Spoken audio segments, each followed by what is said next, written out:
Now that the mezzanine has been built, it's time to transform this empty space into my dream editing studio and workspace, all while keeping this project as DIY friendly as possible. Welcome to the Phil's Garage, Phase 2.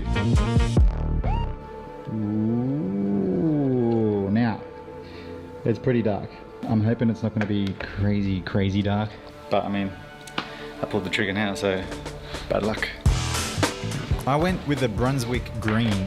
Usually I'm a monochrome kind of guy, so this is a bold move for me, and I'm really hoping that it turns out okay. Obviously. I'm hoping that, I'm doing a decent job. I'm no painter. I don't know what the hell I'm doing. I'm just slapping it up, baby. Might be too dark. Trust the process. Oh boy.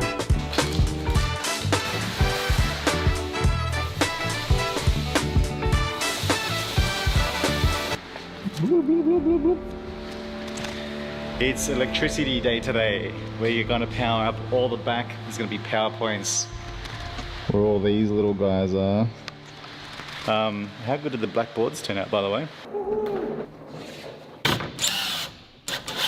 Nice and boarded up, looks the part. Ooh la la. And then up here, she's a little bit dark, but I painted the room and everything.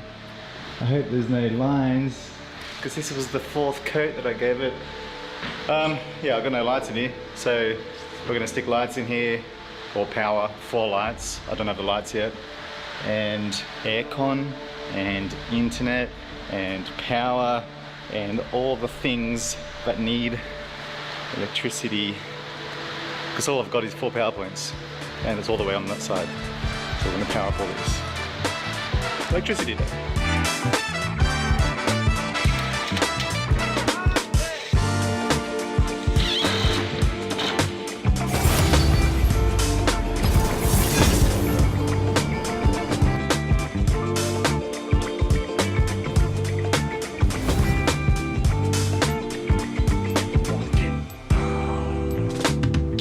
Doge, look at that. PowerPoint. Le tue decisioni sbagliate ti tormenteranno. We have power, guys. How cool is this? And it's painted as well. It turned out okay. Dark colors are hard. There's a few lines, there's a few marks, but who cares? I'm gonna cover it up anyway with some soundproofing stuff and decorations. Stoked about it. Today though, is carpet day. I've done this once before, so I have a little bit of experience.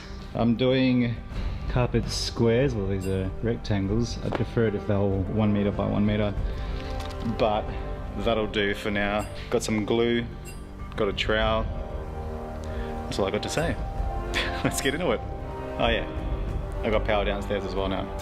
3-phase there, and also a big old 15 amp down there for a welder, heavier duty stuff. The aircon's still got to go in there. Air conditioner's down there.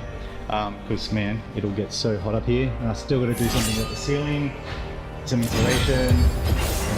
La mia lama ti appartiene. Crazy fancy or anything like that. Just get it done, All right, now we'll do the floors. These carpet tiles are a great DIY solution for any small space. They're cost effective, easy to install yourself, and they help with both sound insulation and is comfortable to walk on. The best part is that they're not permanent. The glue holds them in place really well, but if you ever damage a tile, you can easily peel that individual tile up and replace it without having to redo the entire floor. Before laying down the glue, I started by measuring and cutting all the tiles to size. My plan was to start in the center of the room where most of the foot traffic will be, and then work my way out towards the walls. It's a little fiddly at first, but once you get the system going, the whole process moves along pretty quickly. And this is where we are so far. So far so good. Now, I've got to pretty much peel them all up again and lay down the glue.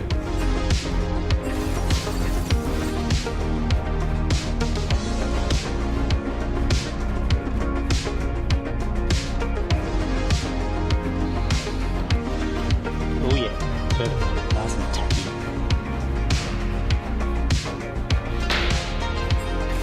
The next day, Tony came back to install the air conditioner. I thought this was going to be a pretty involved job, but surprisingly, he had it knocked over in no time. So fast, in fact, that I missed half the install. Little glory hole. A little one. Just to shot like this whole. Yeah, that's right. Oh, there it is. Beautiful. Nice one. I missed him putting it up. Oh, look at that. So I drew it off if you want, mate. No, it's all good. We won't redo it again. It's.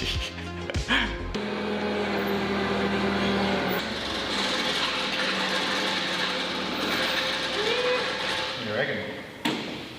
What do you reckon of these wheels, huh? Not bad. Just there if you can.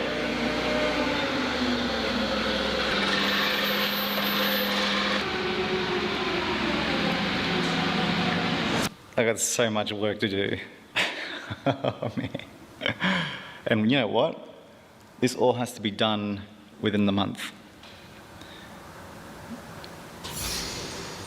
Yeah. Within the month from today. Today is May 14. By June 14, has to all be done.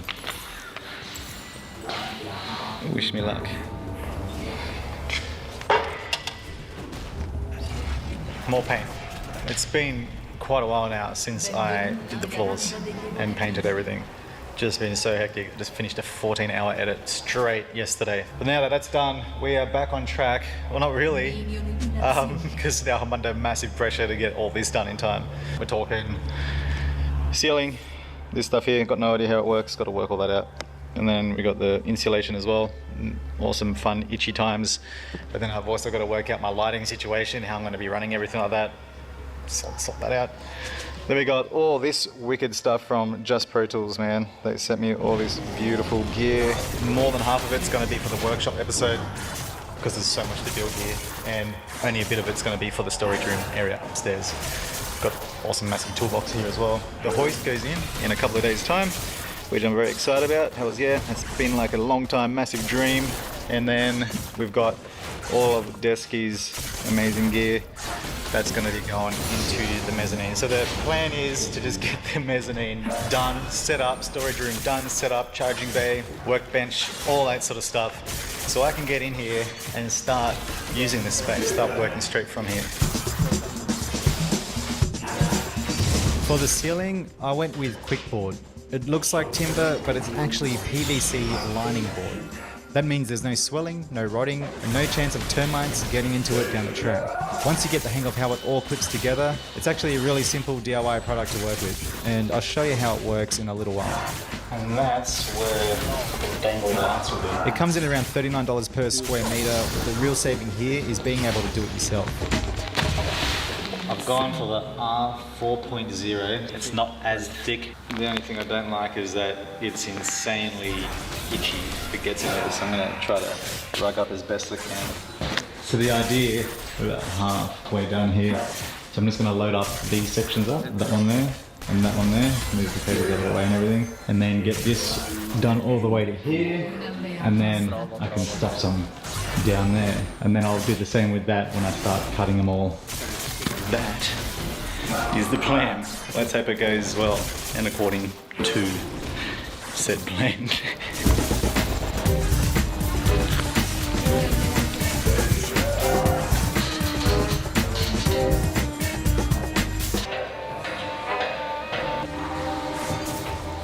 Like a glove, look at that. Oh yeah, baby. Snuggle the bug. Perfect. Hell yeah.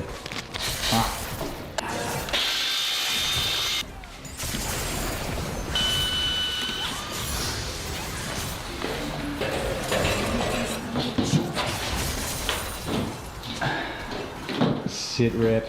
This one was a bit of a mofo to line that up. There's that join right there. Oof, that was a bit hard. I've got the measurement right now, so now I can just quickly cut them and just stack them all up on there, chuck insulation in. But that's enough for today, man. My arms, my neck, my back are absolutely killing me from just looking up. Kind of reminds me of the first warehouse, you know, the Melbourne one, when I did all that foil board paneling stuff, and it was like a 40-degree day and it was like 50 degrees in there. It was so hot. But I'm happy with how it's turning out so far. Hells yeah. Look, man, a little cabin. Little jungle cabin. That's the vibe, man. Get back into it early tomorrow, clear your head, so I don't make any mistakes, because I reckon I would. I'm still got to cut all the holes for the downlights. The lights in there, not downlights, but in here as well. Got to work out how to put that board up, slide all the stuff in. Anyway, that's it for me for today. Good day.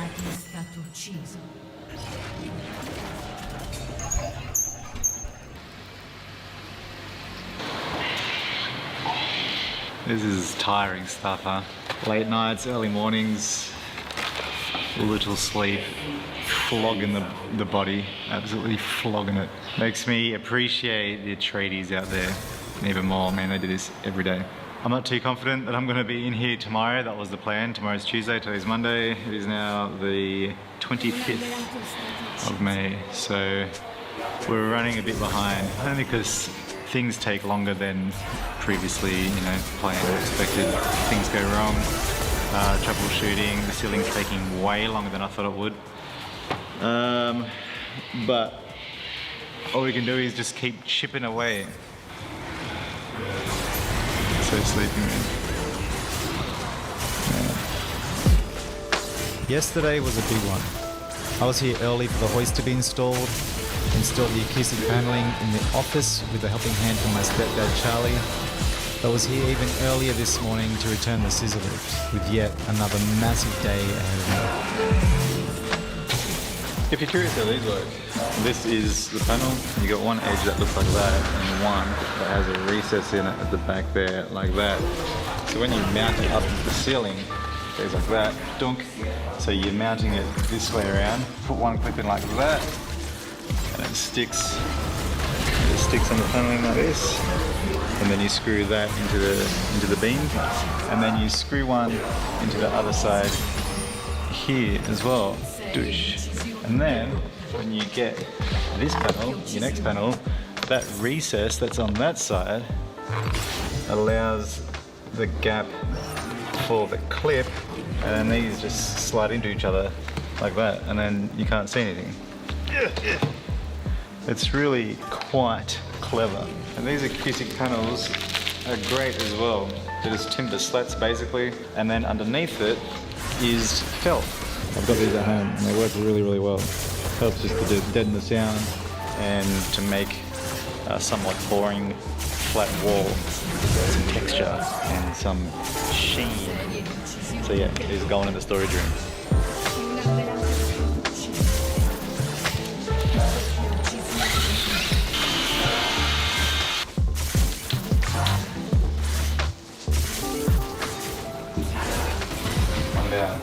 Measure this out, cut that out. A bit of an annoying thing when you cut these, because there's staples in one side. That means that when you cut it, there's no staples up here, these guys just move about. It won't cut through because they move and it jams the blade. So we've got to line all these up, and then we've got to staple them on the other side so they stay still. It's all these little things, man. This is the stuff that takes just things I don't calculate for, you know. I thought easily an hour and a half I'll have this, or an hour I'll have this done. And it's been a couple of hours now.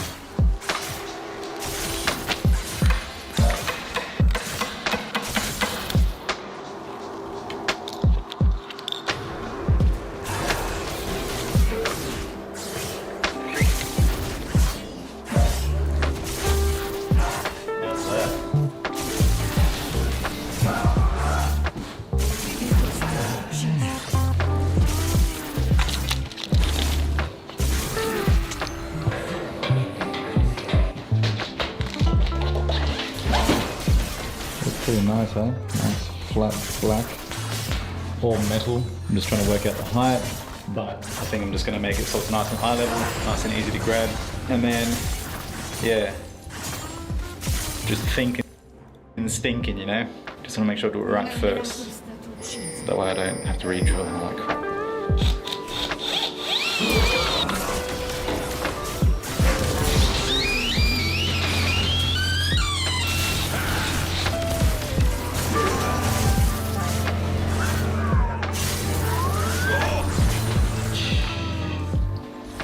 How cool is that? I like the look of it so far. Now I've got to build the workbench and the little storage cabinet thingies underneath. Yes.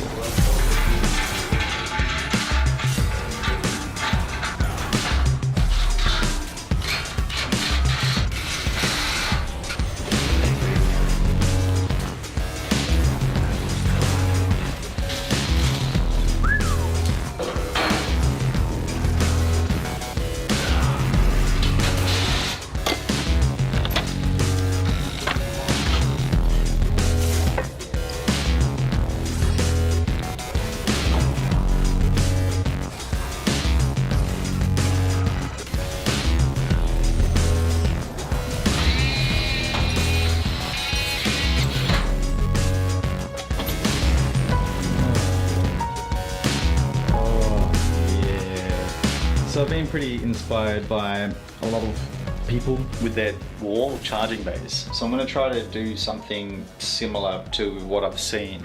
I really like the idea of having everything just mounted here on the wall rather than just sitting on a shelf. I don't really know where to start. This is the stuff. nothing crazy. It's not a lot. The cool thing about these is that they have these channels, but I still don't want to see the wiring well as much as possible anyway. I don't mind if it looks a bit industrial with like some of this insulation stuff right there.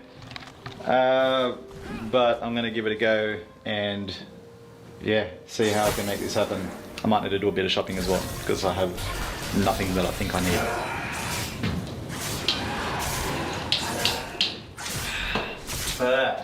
No lights.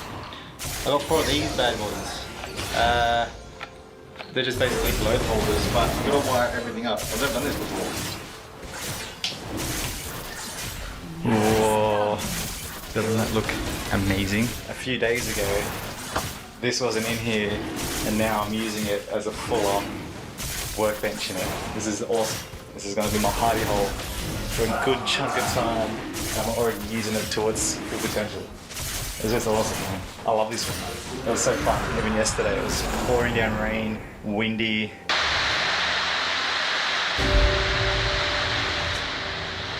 And I was in here just doing all my wiring and stuff. Anyway, much to do today. These lights took, or have taken longer than expected. I've been taking my time with them because I've never done anything like this before. It's pretty involved. Not crazy involved, but enough to, you know, stop and really think about what you're doing so you don't mess it up. Then we can start rolling all the desky stuff in, which I'm really excited about. And then I'm in here, baby. I'm in here full time. It's exciting. Yeah, boy. I love it though. What a mess. What a good mess.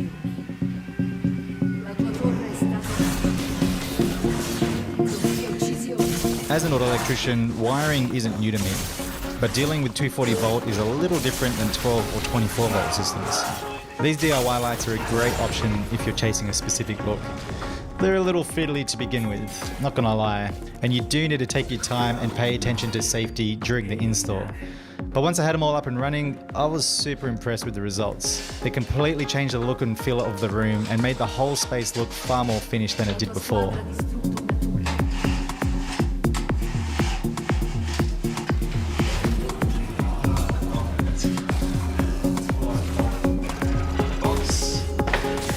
The dust, and it is finally time to set up the office.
year ago, almost to the day, I leased this place. It was empty, nothing going on whatsoever. Well, now I am super pleased to announce that I am officially in here full time. It's only been a few days since being here, but oh my gosh, it's so nice, man. I'm gonna take you around for a little tour and show you what's going on here. Starting with the office, I went green. There's a reason for that. I live in South Australia. The one thing it lacks, especially during summertime, is green. It's pretty much a flat plain of desert, which is cool, but I do miss my rainforest. So the vibe I was going for is kind of like the Lost World Jurassic Park, the High Hide. This is sort of what I'm calling this room in my mind anyway. The High Hide. It's where you hide from all the dinosaurs. But essentially, I wanted the vibe of a nice, cozy, warm cabin. I like to keep those colors really nice and dark, especially for editing. One thing I learned from my other place in Melbourne is that I spend so much time up here. Probably like 90% of the time I'm here, it's in this room on the computer editing. So this room has to feel super comfy, super cozy. I want to look forward to coming here and spending a whole bunch of time in this room. It's pretty bare at the moment, but over time, I'll fill it out with some cool things. And as it all progresses over the years, I'll keep on doing a little update video of the office. So that's the general vibe for this cozy cabin forest vibes. This is my new sit-stand desk from Desky. I'm a big fan of Desky. When I was living in Melbourne, my previous office was furnished with Desky gear, and since then I've fallen in love with all their gear. I've even bought some stuff like the balance board, I've got the monitor arm, I've got a mic arm that I still need to fit up to this for my voiceover stuff. But their gear is awesome. Sit-stand is a must-have for editors, for people that sit behind the desk all day. What I do love about these new models now is that they actually have a timer built into the little module that raises and lowers the desk. So you can set a timer and then it'll let you know when you should stand up. There's a full-on app as well, so you can just program all your heights in there. You can actually use it if you're walking in the door, you want it to be up by the time you get there. It also has voice control, RGB color settings, a sedentary alarm, and 4 memory presets. That's a pretty wild upgrade that I never knew even existed. They got a height range from 60 to 125 centimeters. It can support up to 140 kilos on this thing, so weight isn't an issue. It's got 2 super powerful motors. When it's nice and high, it's sturdy. You don't have to worry about things falling off. And it doesn't feel cheap, you know? It feels really solid. I love that skin. Such a good investment if you spend a lot of time at your desk. And so you may notice that there's very minimal cables dangling from under the desk. Just that one bad boy.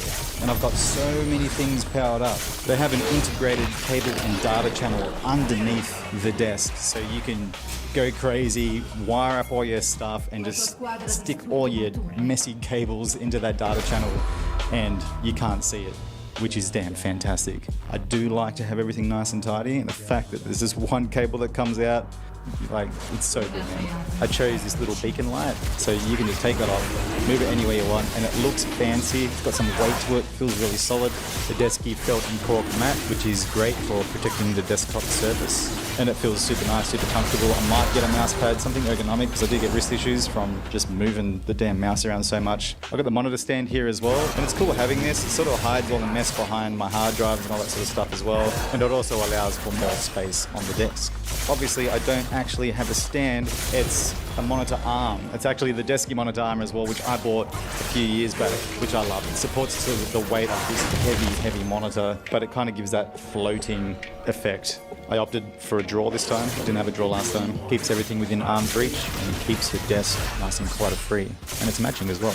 I've got the BenQ light guy here. You can adjust the color balance, you can adjust the brightness, you can turn a backlight on so that it doesn't hurt your eyes, or it doesn't strain your eyes when you're looking at the screen. And it may not feel like it does much, but if I turn that off, you can see how dark it gets. It gets pretty dark, you can't really see your keyboard. It just, I don't know, it just makes it feel nicer. Yeah. And of course, I've got the Quadlock dual desk mount wireless charger. This thing I've had for so many years now, and I can't go past it. If you have a Quadlock, you might as well take advantage of all of their gear that they have for your case, you know. I've got many hard drives. I've got 9 hard drives. I need to work out some sort of massive hard drive hub thing. We'll get there. But for now, I've got this Cow Digit thing. So I bought this maybe about 6 months ago. You can stick all your memory cards in there. There's so many USB ports. It's got everything. So all you need to do is plug in one cable into your Mac, and that's it. And everything's connected. Headphones, internet, monitor, charging. It's doing everything at the one time, and it's really, really fast. And I've also got a Stream Deck. Not for streaming, but for workflow. What else? What else is here? I've got my Mac, got this, got that. Ah, the chair.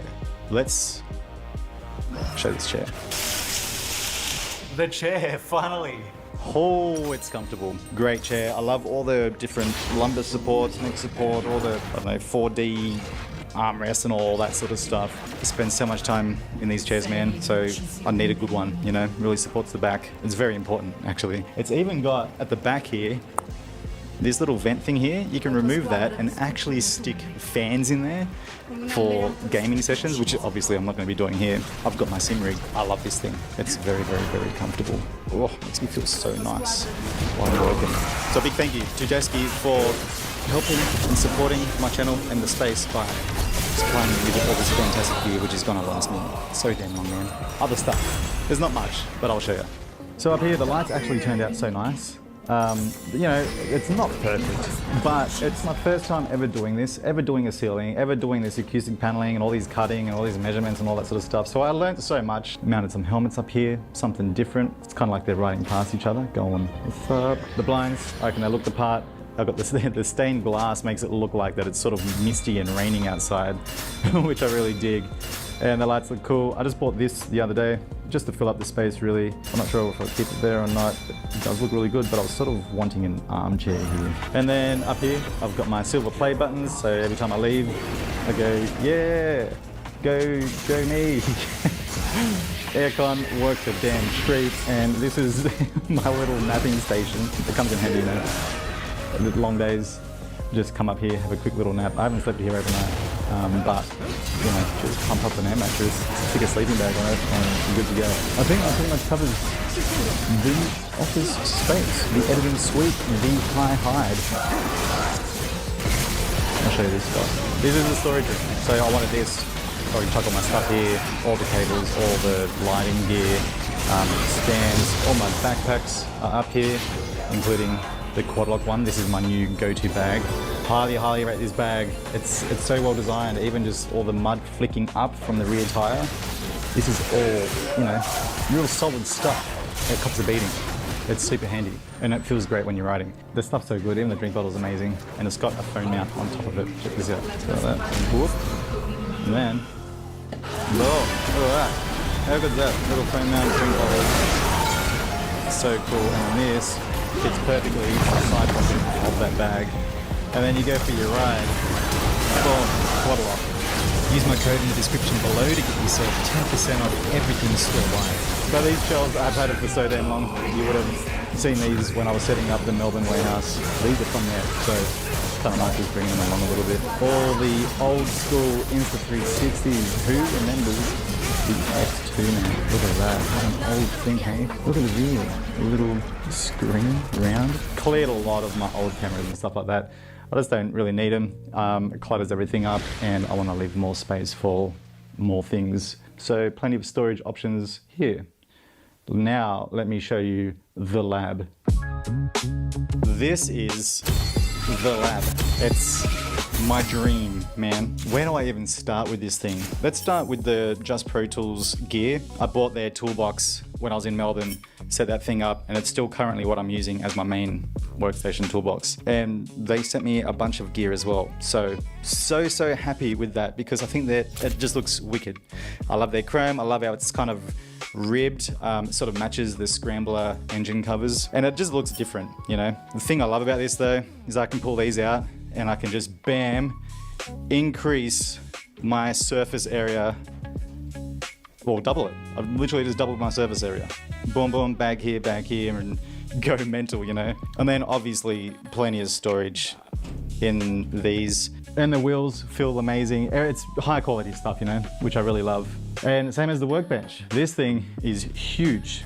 I love it, and I particularly love that it fits everything like perfectly, man. Like the acoustic paneling and even the pegboard. Everything just lined up so nice. The charging bay works a damn treat. It's nice and streamlined. I put these little things here so I can just go, oh, I need a USB-C cable. Just pull it out, plug it in, charge what I need to, especially for things that often go into my backpack. Put this little shelf in.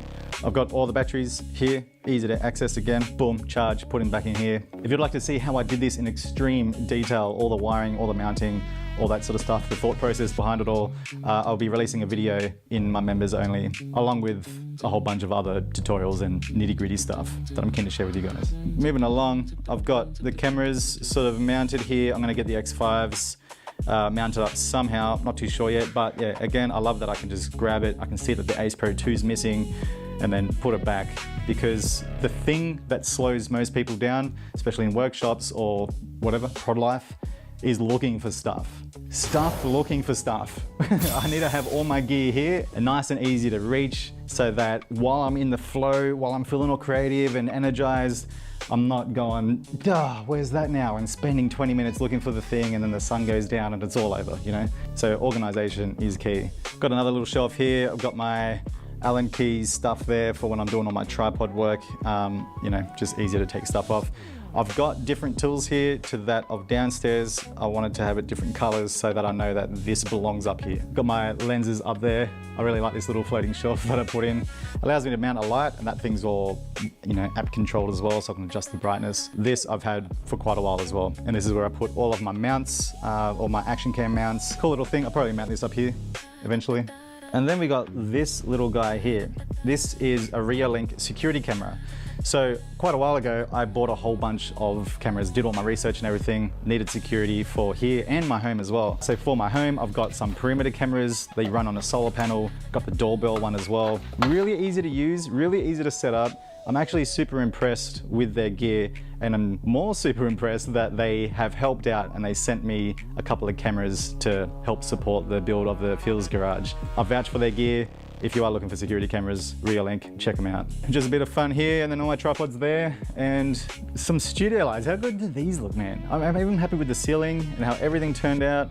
You know, I'm over the moon. I'm really, really so happy with everything right now in the Phil's garage world. All we need to do now is start working on the workshop.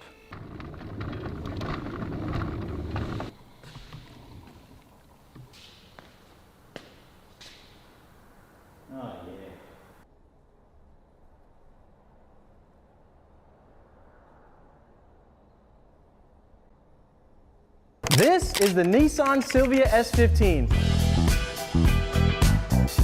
The final evolution of Nissan's legendary S chassis. Built in the late 90s, early 2000s, this was Japan's answer for the perfect driver's car. This thing is rear-wheel drive, lightweight, and is powered by the SR20 DET. A 2-liter turbocharged engine that became a global icon, dominating drift, grip, and street builds for decades. This one belongs to Tace Anderson from Supercar Ron's YouTube channel, and we're not keeping it stock. Full ISR turbo upgrade, brand new turbo manifold, intercooler piping, everything the SR20 needs to breathe and make real power. Controlled by a Haltech standalone ECU, fresh sensors, new plugs, and upgraded coil packs to keep it all firing clean. And to handle the power, we upgraded to an action clutch setup so we can put all the power down. We have work wheels straight from Japan, giving us the proper stance and fitment, all wrapped in Falcon tires. And we completely Le changed tue the look with decisioni pure sbagliate PPF ti and a complete tormenteranno. color transformation. We have ISR suspension and EBC brakes going on the car, dialing in not only how this car drives, but also how it looks. This isn't just a refresh, it is a full transformation. And when it's done, we're putting it on the dyno to see what this SR20 is really capable of. This is the S15. Done the throttle way.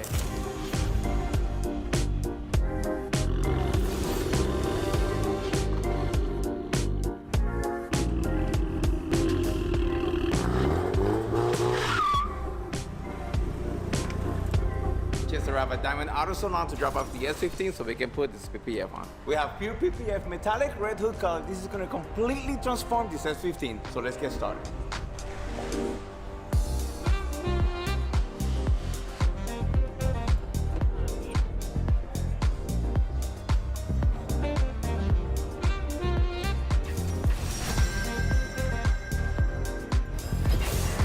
La mia lama ti appartiene. Car's all wrapped out. The car looks beautiful. The boys are gonna pull it out for us. We're gonna sit in the sun for the first time. From there, we put on the trailer, take it back to the shop so we can start working on it. But man, I can't wait to see it outside. Let's get it done.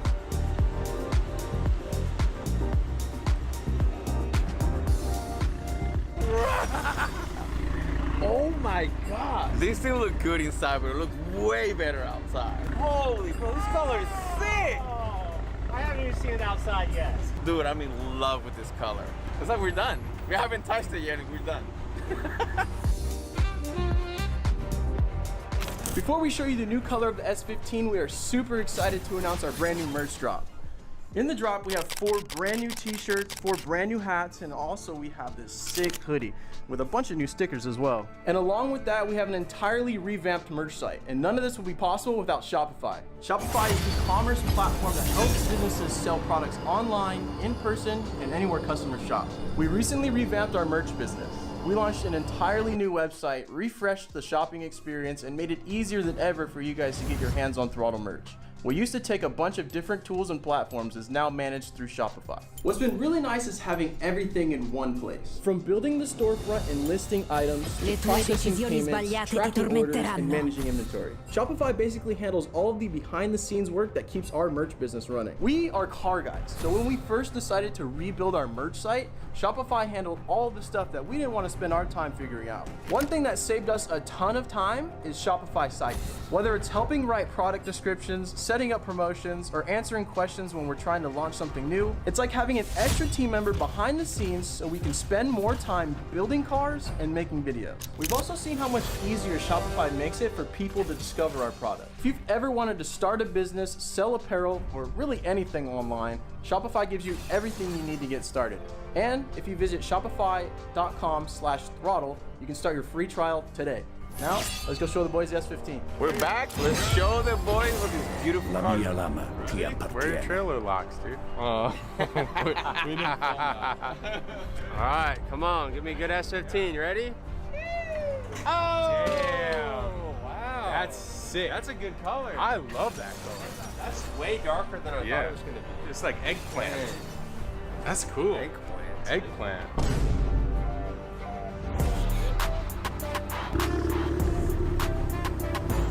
Dang, that color is really cool. Yeah, it's a lot better on the sun. Yeah, it's almost giving me like a Midnight Purple 3 vibes. Look at this. Look what they did. Oh, they did the jams too. Yeah. The amount of depth you can get out of a PPF and color-wise is like insane. Every single time it blows me away. So now the S15 is back and looking proper. It's time to get this thing in the garage because this is where the actual build starts.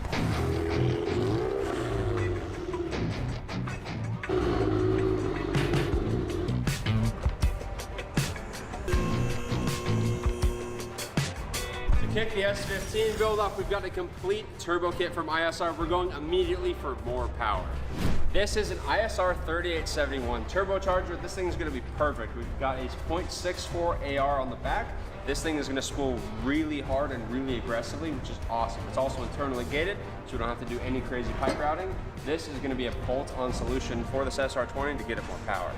We've also got their V3 turbo manifold. This is a T2 flange bottom mount. This is going to bolt right on and make it a plug-and-play solution for this turbo. We've got a bolt-on downpipe that bolts up to the factory Nissan exhaust on one end and our turbo on the other end, making it a plug-and-play solution. We've already got an O2 sensor bung on here, so we don't have to do any fabrication. We've also got an M-Spec intercooler kit and everything else they need to make it work. We've got an intake, we got a new mass airflow sensor, we've got all the lines, all the gaskets, bolts, nuts, hardwares, washers, couplers, clamps, everything we need, so let's get started. The first step is we're gonna get the hood off, we're gonna get the front bumper and the front wheels off. It's gonna make it way easier to work on this thing. Also, we have a new hood for this thing, so this isn't even going back on.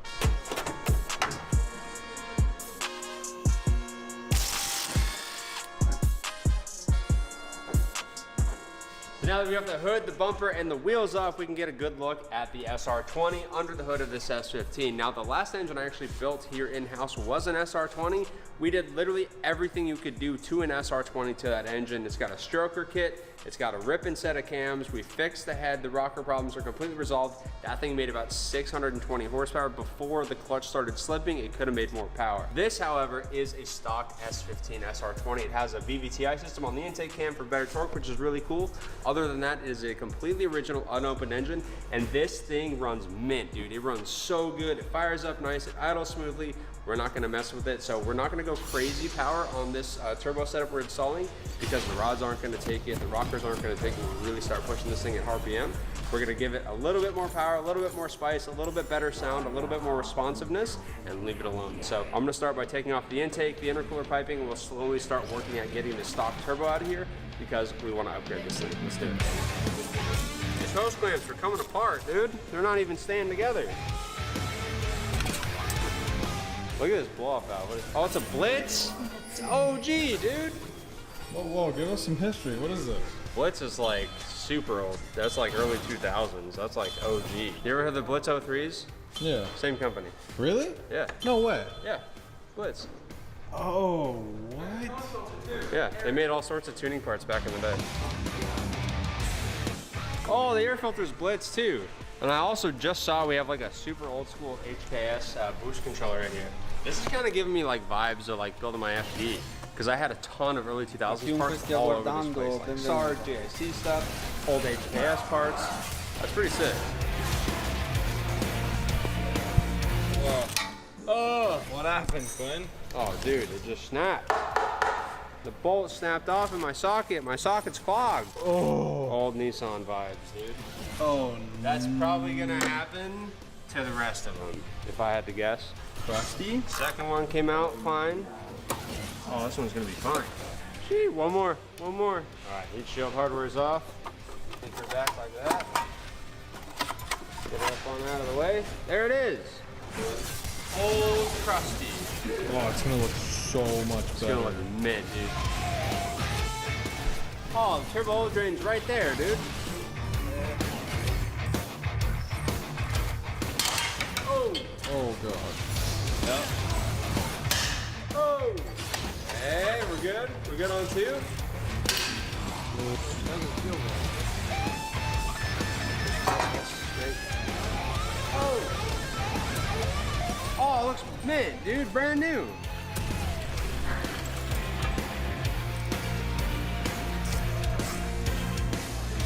So I've got all the hardware for everything off as far as I can see, and I think we're about ready to start coming out. So I'm hoping it plays nice and it comes out nice and easy. Ready? We're gonna go for it.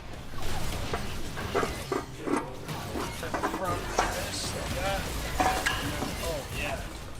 Oh, there it is. Wow, this thing's heavier than I get the credit for. Look at that little guy, dude. Actually, not that small. I'm surprised. Got a bigger inducer. Probably got a bigger turbine on it too, with a much better free-flowing manifold. This thing's gonna spool a lot nicer. It's probably gonna sound a lot better. Next step from here is I gotta start figuring out our cooling lines and our oil feed lines for the turbocharger, as well as our drain line. Once we have that figured out, we're gonna drop this boy, bolt it down like that, get all the lines hung, get this thing in the car and bolt it down.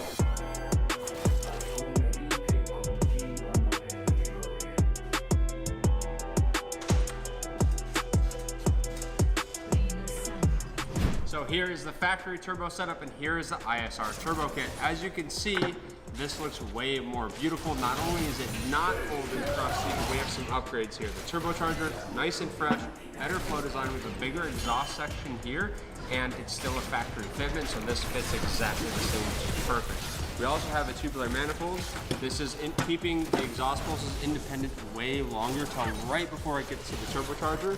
Unlike something like this, where we have a log style, you can see right out of the cylinder head, this exhaust path is interrupted by another one. So you have a weird exhaust mix going on here. This is gonna give us good, clean airflow, much better than the factory turbo manifold, which is gonna make this turbo spool even faster, which is awesome. So I'm gonna take the downpipe off. We're gonna drop this thing in the car. I've already got our lines hooked up. Here's our oil, here's our coolant. ISR already gave us fittings to adapt everything to the SR, so we just have to put these on the car, get it tight, drop the turbo on, plug everything, and then we'll be done.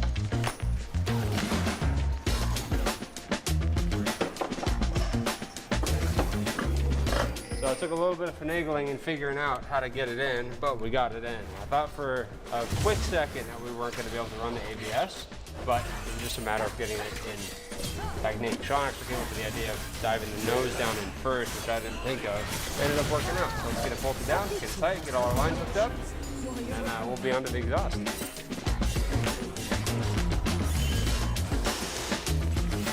So the turbo is installed, bolted down and tight. We had to take the turbo drain off, so we're gonna take this thing up, get the turbo drain back on, figure out a new little downpipe for the drain, get that tight, and then we can put our downpipe on, and then I think we start working on the boost pipes and the intake. Yeah? All right, let's keep going.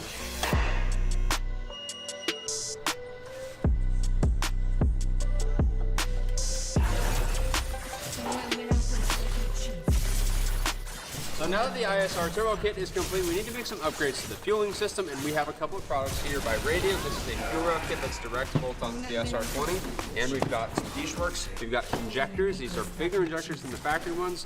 The factory style are super 90s, and nobody makes injectors for those anymore, so we don't have a direct upgrade. This is gonna allow us to do that and get the fuel flow we need. To also make that happen, we've got a new fuel pressure regulator. This one's by D-Works with a gauge on the end, which is nice. And we've got a bigger fuel pump. This is a 400. This is gonna give us plenty of fuel flow. So our limiting factor on this car is not going to be the fuel system or the turbo. It's actually gonna be the stock SR20 it's powered by. So when we set this up, we're gonna have to keep it safe because this thing is gonna rip with this system on it. Let's go. The first step is gonna be remove the upper intake manifold and the boost pipe. As you can tell, we've got a lot going on. We can't even see the factory fuel system. Now we can actually see our fuel rail. This is super 90s. These are like side feed fuel injectors, which is pretty weird. So we're gonna ditch that. Luckily, the new fuel injectors still use the same electrical connector, so we don't have to rewire everything. These will just plug right into that. Let's get the old equipment off.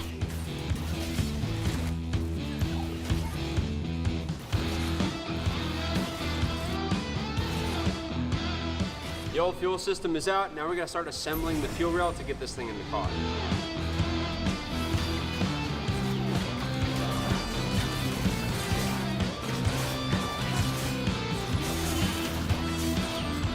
Oh, freaking perfect fitment, dude. That's what I'm talking about.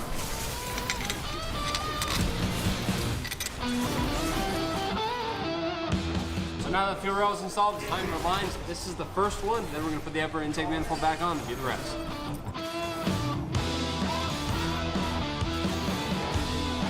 So now that the radium fuel rail is in, we're ready to install the upper intake manifold, but we have to install this. This is an adapter fitting that changes the air fitting on the intake manifold. So the original one comes down like this on the lower intake manifold, swoops over, and then goes that way. However, this is in the space of fuel rail now, so that doesn't work, so we need to change the air pickup point, which is what this is. This is a spacer bracket. We're gonna pop that off right there. That boy's gonna go like this, and then that changes our air fitting from going under to right out front on the intake manifold, which is cool, and allows it to sit and clear the fuel rail. Let's get it on.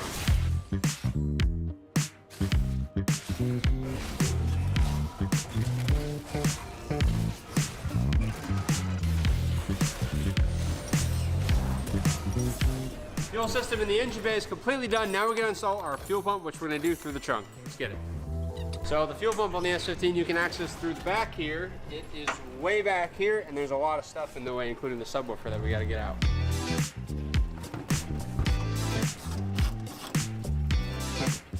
Oh. There it is. Oh, it's a little boy, dude.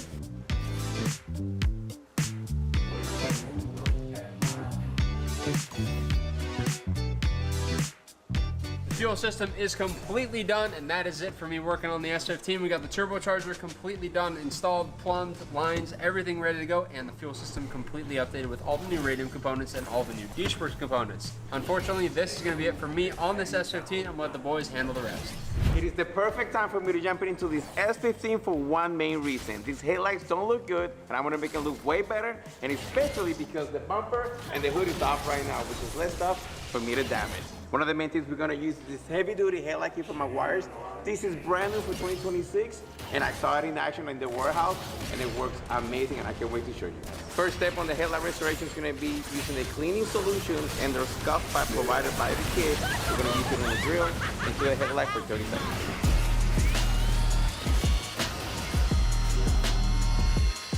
That looks way better already. So we just wiped it down, and if you need to redo the same step again, you can, depending on how bad the headlights is. But they look pretty good. I think from here we can actually move to the last step. So the next step is gonna be the actual ceramic headlight shield, which is gonna be essentially a clear coat that is gonna be the last layer of protection, and it's gonna make this thing look brand new. So let's do it.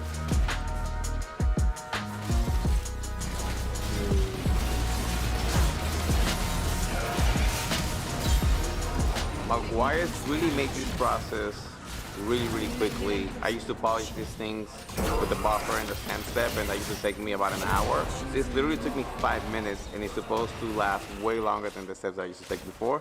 So now let's move on to the next step.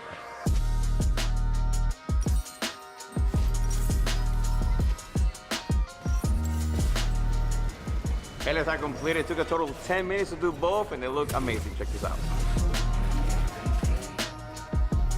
While Quinn is out, I'm gonna tag in for the S15, and the first thing I'm gonna tackle is coilovers. These are ISR Pro Series coilovers. They're gonna offer us height adjustment, camber adjustment, dampening, all the good stuff for the car. And I'm gonna go ahead and take off the old suspension because we don't know how many miles are on those coilovers, so we just want to throw some freshies in there, just make sure this ride is looking good and feeling good. Yeah, that spring bouncing around, that's not supposed to happen. So I'm just gonna go ahead and take these old coilovers out, get the ISR coilovers in.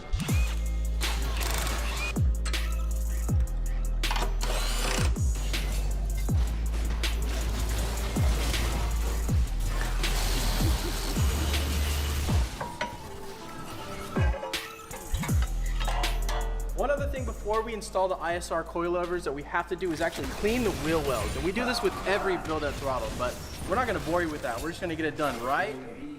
And just like that, all our wheel wells are cleaned and repainted black. We also went ahead and repainted the brake calipers as well, just so when we're putting all our fresh brake parts in, we're gonna have everything brand new. So we're gonna start putting on the ISR coilovers.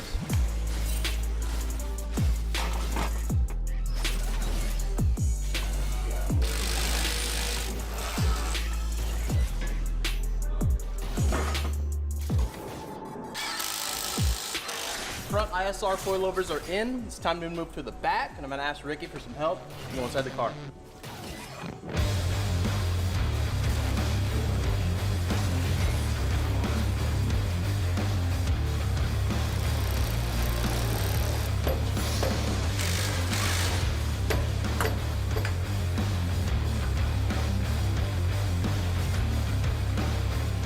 That is it for the ISR coilover installation. Now it's time to move to the brakes. For our brake package, we're gonna be running with DBA front slotted rotors and rear blank rotors. And of course, we're gonna be using EBC red stuff pads for the car. First, we gotta get the old brake parts out, so let's get started. First step is getting these pads out so we can compress the pistons back into the caliper so the new one can just go right in.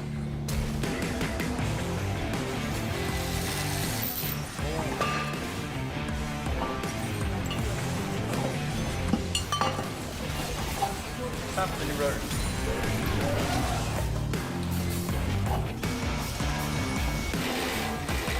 So while going and installing the brakes, we noticed a very important detail that we missed at first. But you can clearly see these aren't the same brake pads at all. So we're just going to put the rotors on, and we got to get the correct brake pads for the caliper.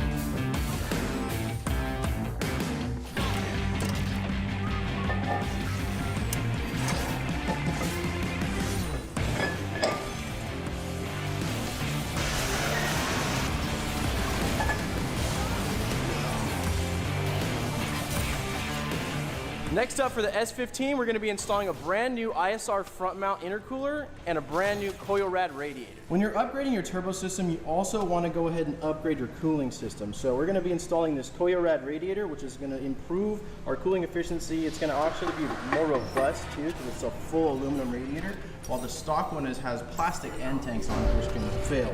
Also, we have this beautiful ISR intercooler, which is going to give us more air capacity and just better flow and a better updated system for our brand new turbo setup.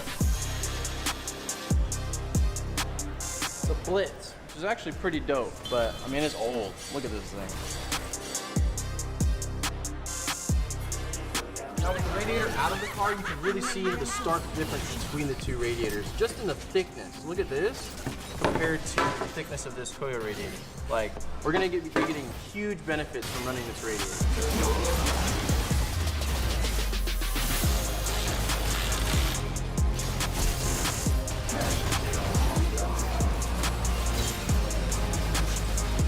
New coil rad is in. We got to get everything bolted down, all the hoses connected, and then we'll move on to the front mount intercooler from ISR.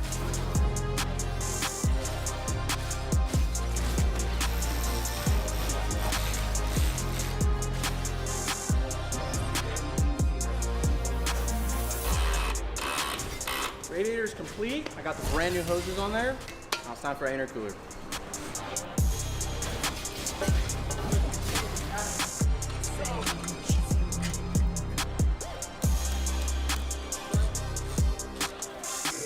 just finished up brushing up all of our intercooler piping. We've got some new ISR couplers here, and we've got some T-bolt clamps. I like T-bolt clamps only because they help hold boost into the couplers really well, better than your traditional worm style clamps. These are the best. Also, before we hit the dyno, we are gonna do a boost leak test. So we're gonna simulate boost with our air compressor here to make sure that everything is good to go, so that when our tuner's trying to tune this thing, we don't have any boost leaks or couplers popping off.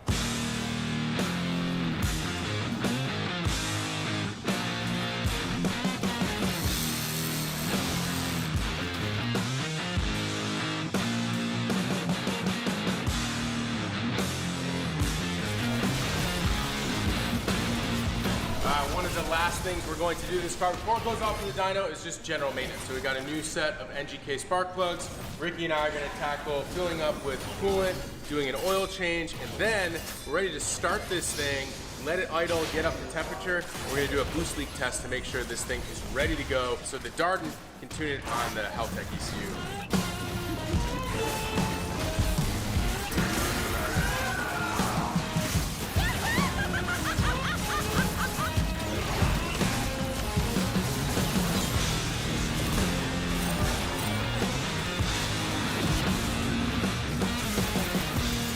General maintenance is done. I have coolant in the radiator. It is time for the first start, so we can get all these into the engine, the lines, and then see if we have any leaks. So let's do it.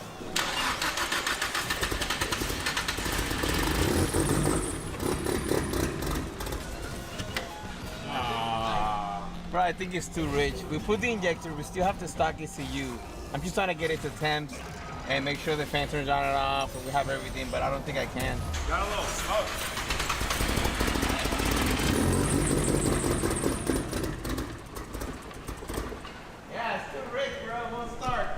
Too rich? Yeah, all right, so we'll put wheels on, get it off the lift, and I'll replace the ECU and see if I can put a startup tune so we can actually start it.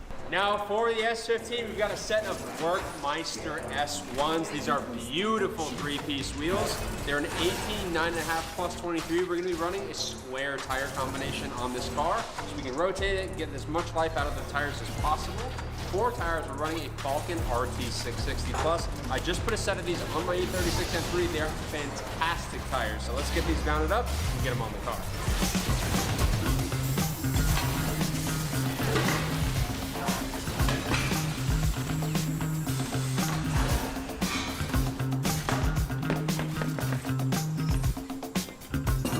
Quinn's gonna mount and I wanna balance them. Bada bim, bada boom. What do you see? Wow, look at that. You don't see that ever with these wheels. Wheel on, tire, brand new wheel, brand new tire, 0 balancing required. That is how good this wheel and tire combo is. That's Super sick.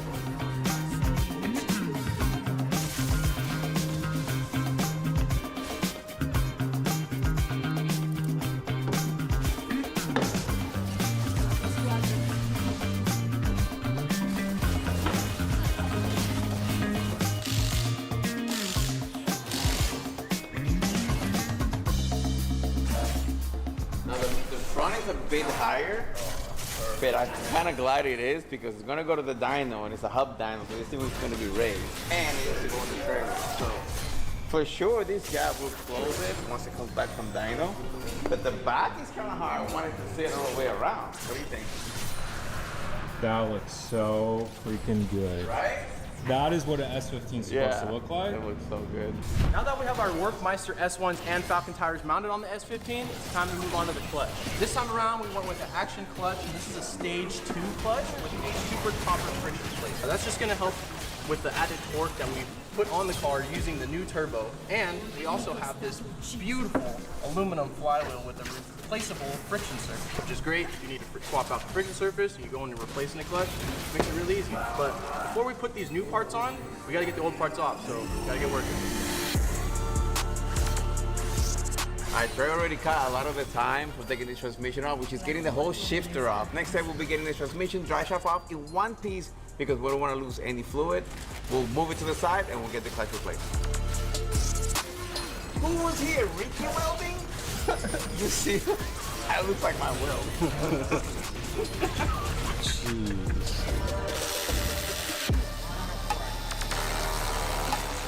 So long as you put all the hardware back where it went. Yeah, this is Quinn. Take the plate out and goes like this.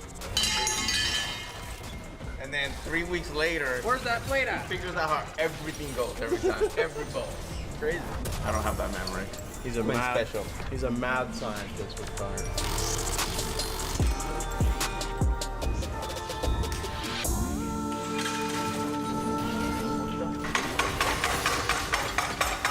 Like on the top, it's kind of attached. But I got the dowel. We're almost off the dowel here on the top, on the side.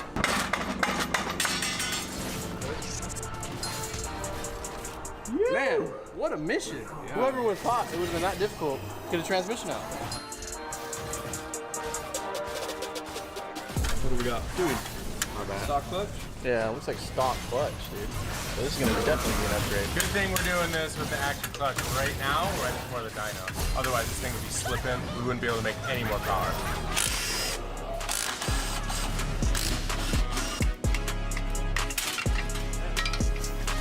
Yeah, this thing pretty much had like no life left on it. Ooh. Interesting, look at that. It's an unsprung clutch. That's pretty interesting. We're gonna get the action clutch in here now. Action clutch flywheel and clutch, actually.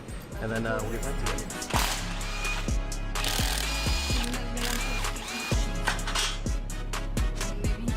Old guy out.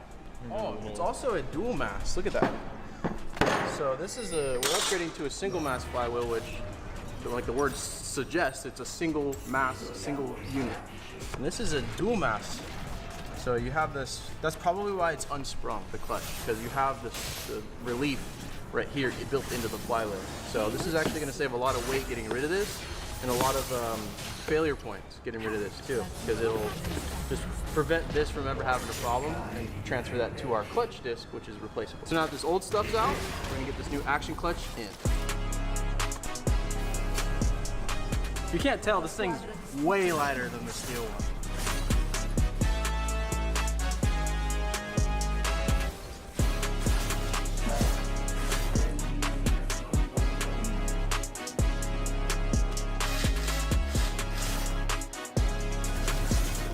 Action clutch is in the car, flywheel's in. Now it's time to get the transmission back in the car. There we go. Okay, wow. That's it. We're good.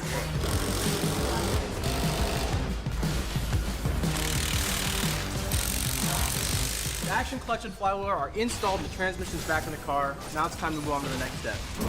Which is the Haltech ECU. We're gonna put this thing in, do the harness, and then go straight to the dyno. Oh, let's go. Look at this bad boy. Haltech Nexus S2. Latest and greatest. The good thing is that our harness is really cool. So you get to use the stock harness for the engine, and it is a plug and play that goes from the S15 harness straight to the Nexus. It's super simple. So literally, we added 2 sensors, and that's pretty much it. Yep, wideband and the AIT. Intake, air temp. Yep. And should be good to go. Also, to do the ECU, I need to be able to open the doors, and for that, the car has to come up with it. So the first thing that they're going to see is completely easy.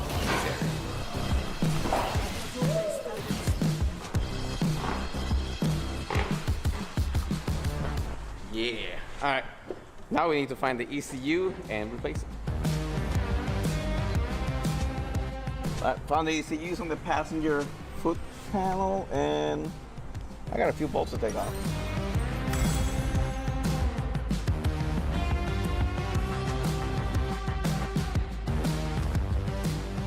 The S15 is officially ready for dyno. Now from here, we're gonna have to push it into the trailer because remember, this car has a brand new ECU and no startup tune, which is why our boy Darren is gonna take care of us. We're gonna go over to the shop, he'll be able to do the startup tune, we'll be able to start it, and then we'll be able to check fluids like the coolant, the oil, stuff like that from there. We'll start doing some dyno.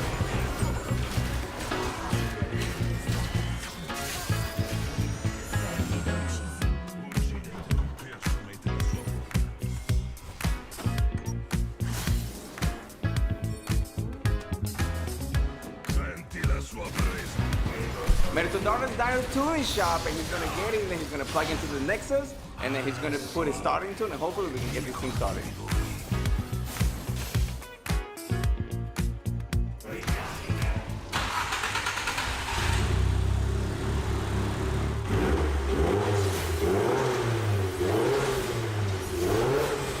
start just happened. I ended up getting everything dialed. From here, we're gonna throw the car into the hubs and start our first dyno pool. So this thing usually makes between 200 and 250 at the crank. I am hoping to make that on the wheels, if not close to 300. Now, this is not our car. It is a stock long block, and we did do a turbo upgrade and a fatter intercooler in it. We are just trying to make this thing run perfectly with what we have right now. We're not trying to boost up higher than what the wastegate is going to do. We're not trying to go for numbers today. I want to be able to deliver these things to the owner in perfectly good running condition.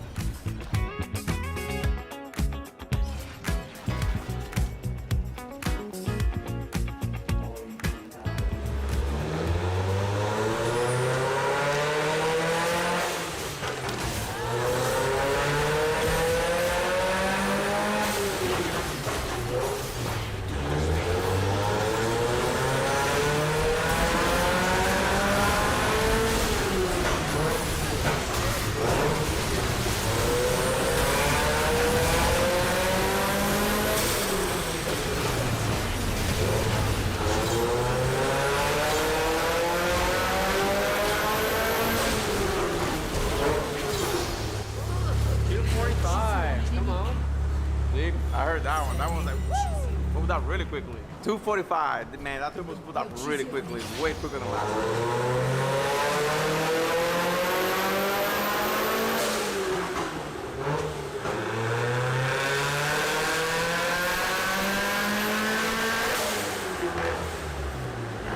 Oh, let's go. That's some good numbers, man. You gotta remember, this car started with 200 crank horsepower, which is like 175, 180, let's just say.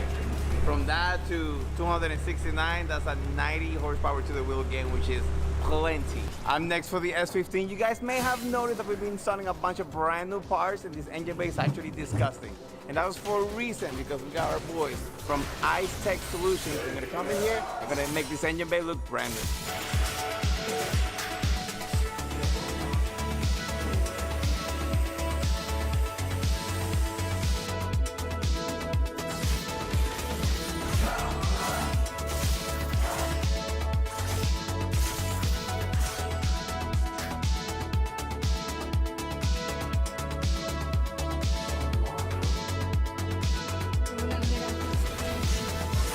Up next for the S15 is going to be this beautiful carbon fiber hood from Sabon. This is a DV2 style. I've never seen it before. I'm ready, dude. Right, let's see it. This is the cherry on top. Oh, this is so sick! So let me unwrap it. All right, another wrapper. Don't cut the hood. I'm not Whatever cutting you do. Oh, yeah. Oh, this is sick. Oh, yeah, this is the hood. So this is the same hood, or similar hood that we put on S13 we just did, which I think is the best hood.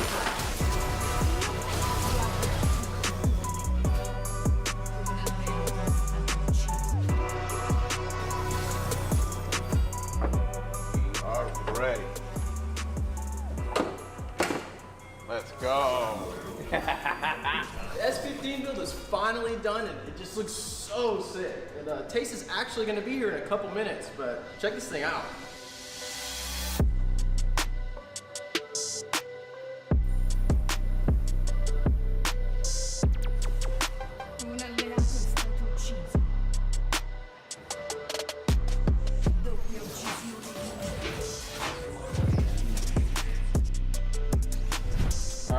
Dude, I was just saying as we were pulling up, this is like when you're going on a date for the first time and like you've never met the girl and you're like pulling up, you're like, oh, I'm gonna meet her parents, and like, is she gonna be as good in person? You kind of get like nervous. I'm like actually nervous. This is it. We're already here. This is happening. Softball. I'm actually nervous. Okay, I'm ready. Countdown from 5 or what? I'm ready. 5, 4, 3, 2, 1. Holy.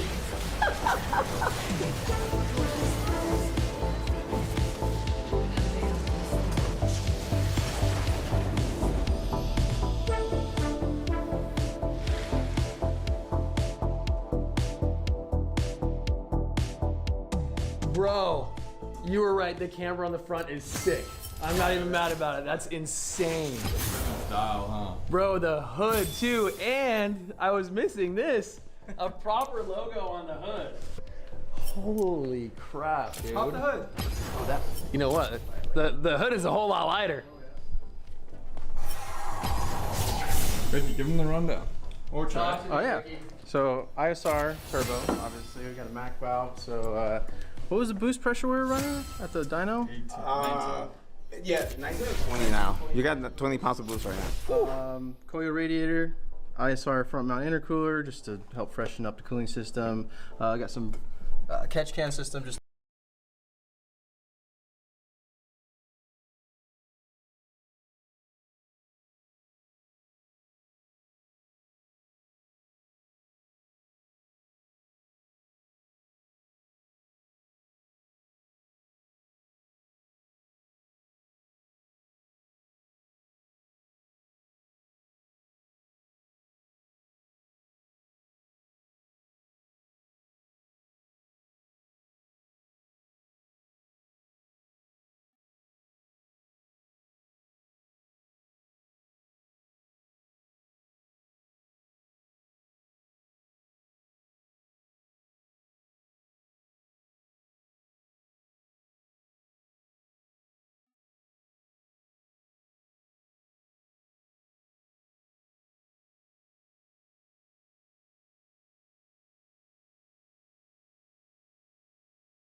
Mannaggia, sta piovendo.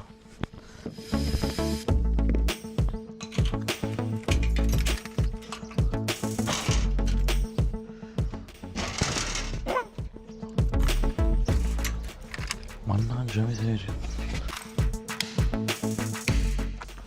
Lo sentite anche voi questo odore di fai da te. Salve ragazzi, benvenuti in questo nuovo video. Oggi tanta roba perché bisogna iniziare a ristrutturare questa piccola casetta. Quindi lasciate un like e un commento se questo tipo ristrutturazione case vi interessa. Non sono un professionista, quindi qualsiasi cosa che andrò a fare lo vado a fare con le mie esperienze. Ovviamente se volevo chiamare qualcuno che lo faceva, ragazzi, il costo sarebbe stato molto alto, no? Prima incominciamo e prima facciamo. I lavori da fare sono sistemare un po' tutti i frutti che spina per spina e rifarlo. Dovremmo passare l'antenna, vedete se questi qua sono comunicanti, e passare l'antenna qui. Sostanzialmente qua è da sistemare un poco. Beh, qua non guardiamo adesso perché poi gli cambierò tutto, salvavita e tutto quanto. Quindi qua è da tappare, qua è da grattare un po'. Qua è da grattare un po', le finestre tutte quante vengono verniciate. Questo buco qui non si deve attappare perché viene messo il condizionatore, però tutti i fisher devono venire tolti. Anche questo qua viene pittato, poi dopo all'ultimo. Anche le porte, la cucina poi ci pensiamo? No, perché tutti insieme bisogna togliere tutti i fisher, le cose che ci devono togliere dal muro, perché comunque dobbiamo preparare il muro per la pittura. Ci sono da tappare questi buchi. Questi due qua. Questo qua in bagno. Il bagno sta messo un po' male, ma vedremo cosa riusciremo a fare. Nel nostro piccolo, attenzione. C'è da sistemare un attimo, vedere qua l'impianto elettrico se tutto va bene. Stuccare un po' tutti i buchi, togliere tutti questi angolari. Un po' di cosette ci sono da fare, ragazzi. Ovviamente poi si deve tutto pittare, passare il fissativo su tutte le pareti, sopra, Qua è un altro lavoro che dobbiamo fare. Qui dobbiamo trovare il cavo, quindi perché hanno tirato penso il lampadario con lo scalpellino, piano piano trovare il filo, vediamo se lo riusciamo a trovare. Ho comprato un po' di cose, poi vi farò vedere mano a mano. Anzi, secondo me porto tutto dentro ma approfitto, così ci vuoto anche la macchina. Ecco qua tutta la roba che ho preso da fuori. Abbiamo la malta, l'intonaco, cemento rapido, isolante, stucco, pittura bianca per il soffitto e poi qua siamo attrezzati. Ovviamente la cardarella. La prima cosa, ragazzi, direi di apparare questi due buchi che sono la peggiore, quindi ora iniziamo ad apparare questi due buchi qua grossi. Ho recuperato un po' di legni, vi faccio vedere cosa facciamo. Mettiamo un legno così inchiodato e poi andiamo da fuori, che da fuori è più facile, no? È un po' più alto rispetto a dentro. E poi attappiamo i buchi. Li attappiamo un po' con le tegole, queste qua che sono rimaste, le spacchiamo, le buttiamo dentro. Un po' di malta, cemento rapido e si risolve. Nice! Come prima cosa andiamo a mettere la tavola qui inchiodata. Ma possiamo inchiodare pure quest'altra tavola qui. Meglio, è più grande. Allora, un po' di acqua nei buchi. Se no la malta non acchiappa, capito? Allora, abbiamo questo, una cucchiaia americana. Ma non mi ricordo questo come si chiama. Questo vabbè, è quella che è, ok? Ma non mi viene in mente. Oddio, ma le vedete? Ma quante formiche, oh! Oddio, milioni, oh! Un sacchetto di malta di MM30, la cardarella. Gli mettiamo anche un po' di cemento rapido. Giusto poco però. Se vi stessi domandando perché ci sono delle taniche d'acqua, è perché qua non c'è l'acqua, quindi mi sono portato un po' di acqua. 60 litri d'acqua, che fa? Gli mettiamo il beccuccio, ecco qua, un pochino d'acqua. Come prima cosa la malta. Da un po' che non lo faccio, quindi. E poi ci mettiamo un paio di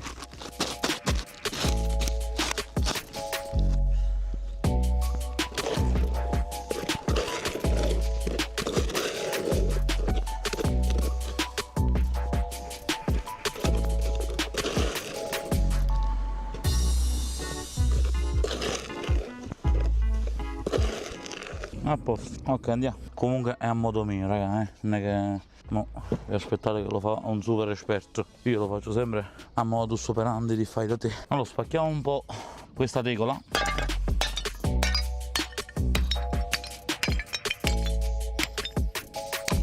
Ok, mettiamoci in ginocchio. Io faccio di solito così per non fa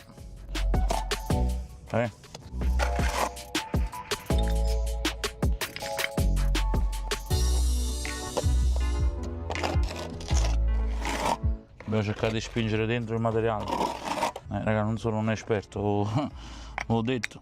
Ho detto il modus operandi di come lo faccio è quello che è. Ecco qua, vedete? Però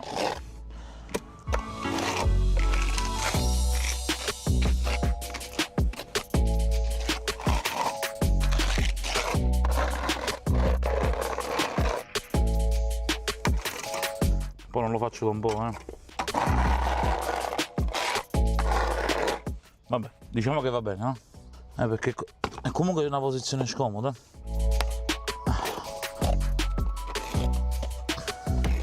Ora ci buttiamo i pezzi dentro.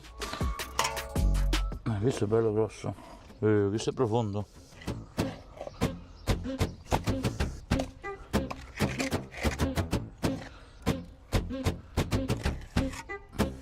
È casino per te.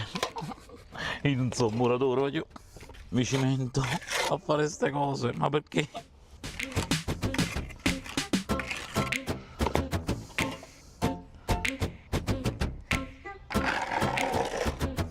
Lo mettiamo un altro po'.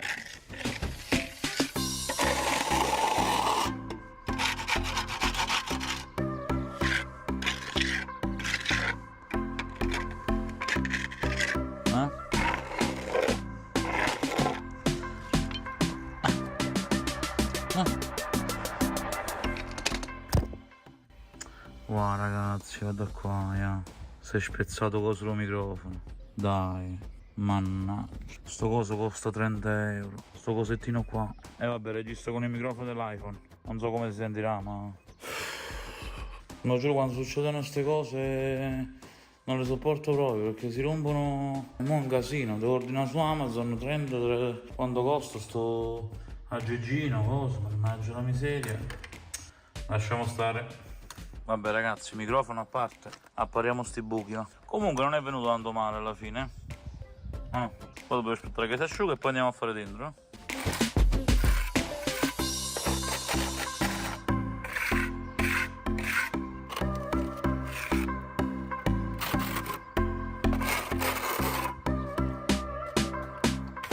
Anche se va fatto con l'intonaco, però. Gli altri li facciamo con l'intonaco, no? Ogni tanto giriamo la roba perché sennò sono tosto. Allora, se cerchiamo di apparare un attimo sto pizzino qua.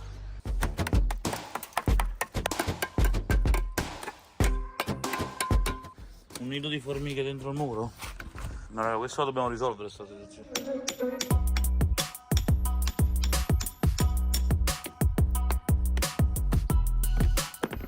Yeah.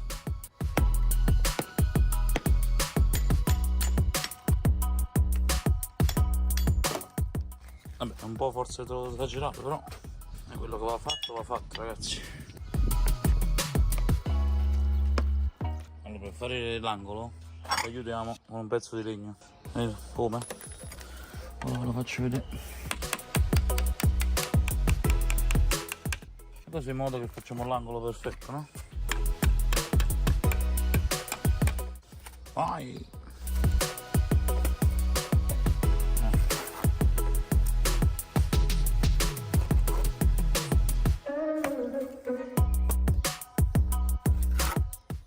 Altri due chiodini che si muovono.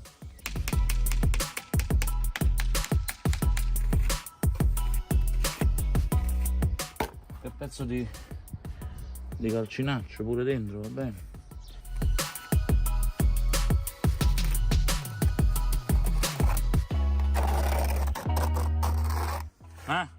Facilamelo l'angolo, vai. Fatemelo l'angolo, vai. Ma questo si deve far asciugare. Ora cerchiamo di buttarglielo pure un po' di qua. Bene così.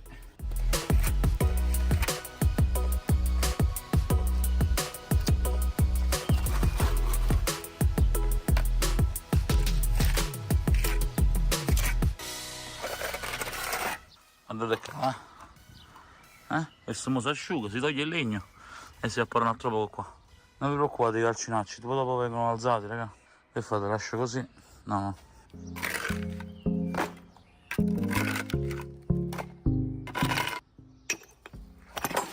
Mannaggia.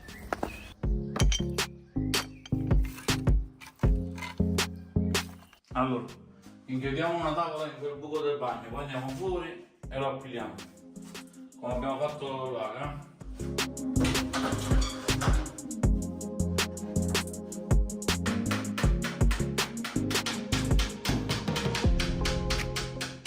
Andiamo a appilare il buco.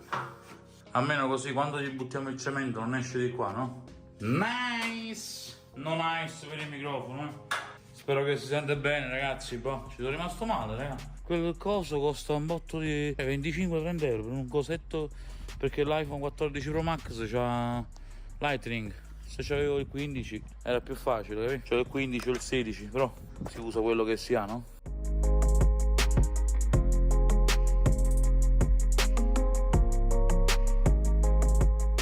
Ok, andiamo a chiudere quest'altro buco.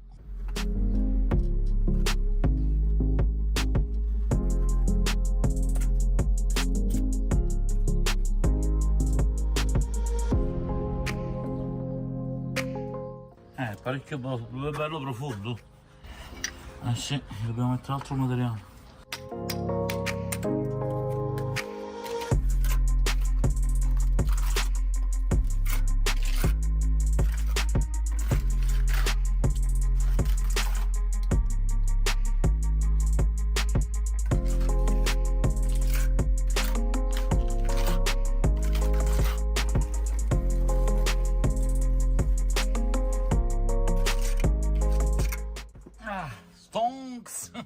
Tra tra un paio d'ore. Non è venuto male, dai. Mi aspettavo di peggio, dai. Per non essere muratore e del mestiere penso che è accettabile, ragazzi. Cioè, non sono capace, sai. Era un bel buco importante, eh.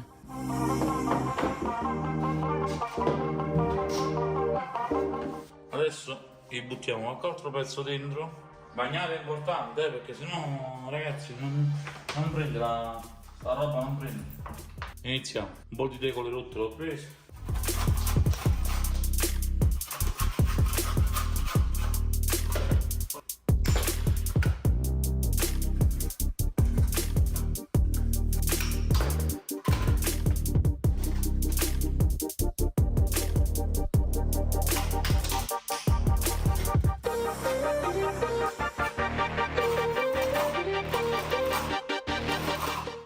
Allora pariamo con lo stucco, no? È ovvio. E mo' in mezzo a catena. Mannaggia miseria. Dai, non male, dai. Nice. Non ci possiamo lamentare, ragazzi, eh. Aspettiamo che si asciuga un po' quello lì. Andiamo a vedere fuori se è successo qualcosa, ma non credo. A posto, vedete? Aspettiamo che si asciuga. Ci vediamo tra poco, dai. Siccome ne abbiamo un po', appariamo un po' qua, bello squarcino, Ora vediamo di appararlo, Un po' d'acqua sempre.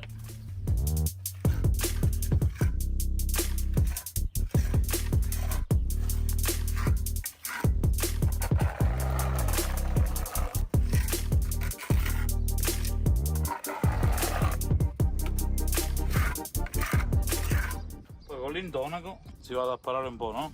Mamma mia. Oh, veramente... Ecco, ma sto muratore. Ora dobbiamo fare qua, però qua non ho fatto ancora. Lo sapete perché? Qua io voglio mettere una piastra di ferro, quindi scalpellare un po', una piastra di ferro e poi gliela quagliamo nel muro, capito? È un po' più complicato perché sennò il cemento va sulla serratura e quindi dopo come fa a chiudere, capito? Dobbiamo vederla bene qui. Una piastra di ferro, magari scaviamo un po' qua, vediamo un po', dai. Lavoro sistemato, vedete? Stonks, nice, very good, very nice, very good.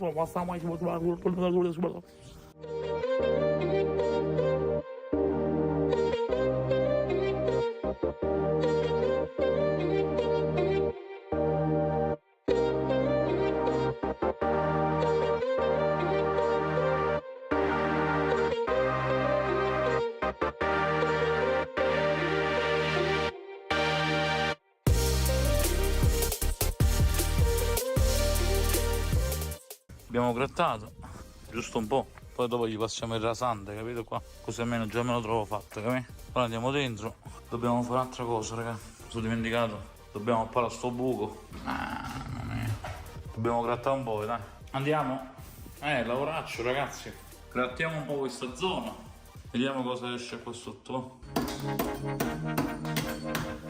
Perché è stato fatto con lo stucco.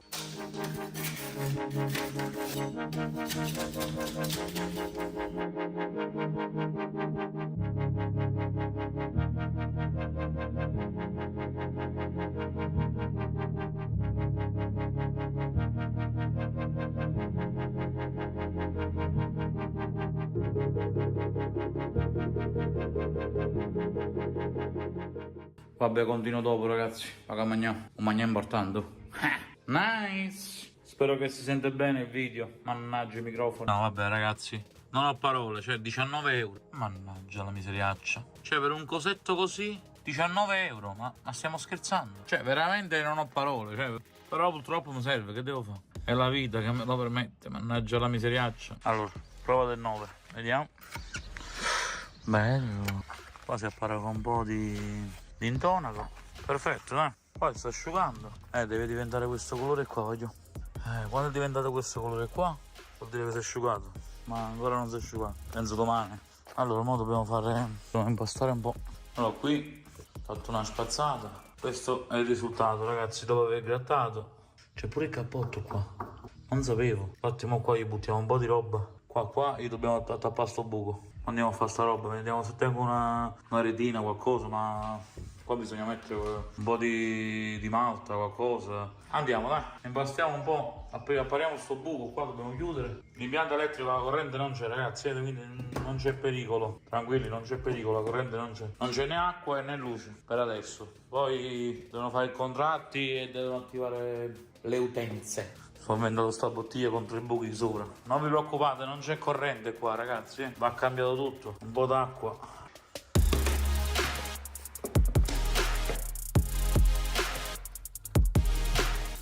Ecco qua, vedete? Quando la bottiglia è full, una voragine, non è un buco. Facciamo una bella cardarella. Dovremmo fare pure un po' qua, vedi? Qua non so.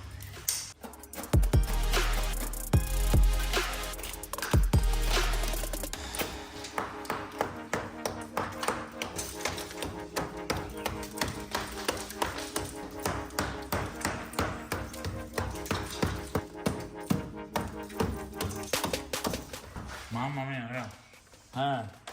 Esce una bella voragine, no? Ma aspettavo. Vabbè, normale. Si muove tutto, si muove tutto. Ma già sapevo questo, Aspettate che prendo le chiavi di qua.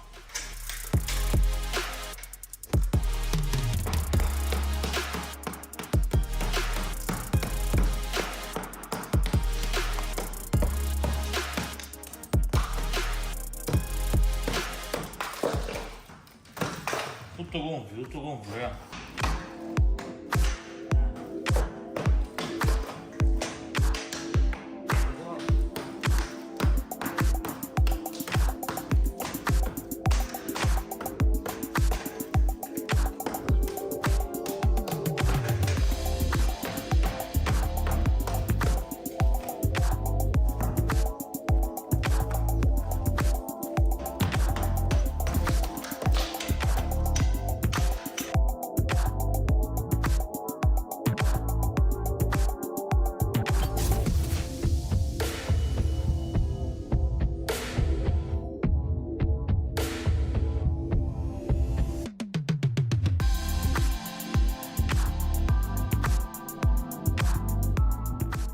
Mamma mia che casino, ragazzi.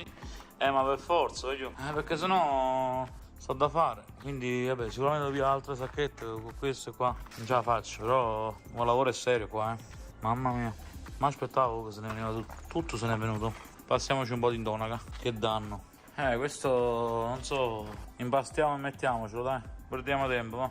Che qua il lavoro è lungo.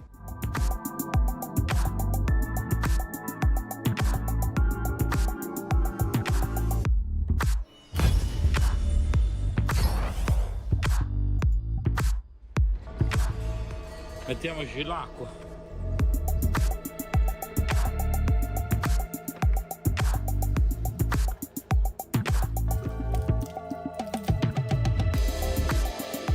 Facciamo prima, Bastiamo.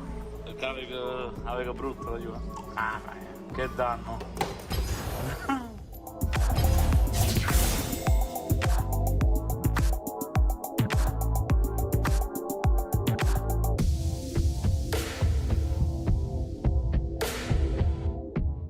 Io non lo so stendere, voglio, ok? Lo stendo la meglio, penso che faccio del mio meglio. Ci vogliono un paio di pietre. Vi lascio il time lapse, ragazzi, dai. È lungo,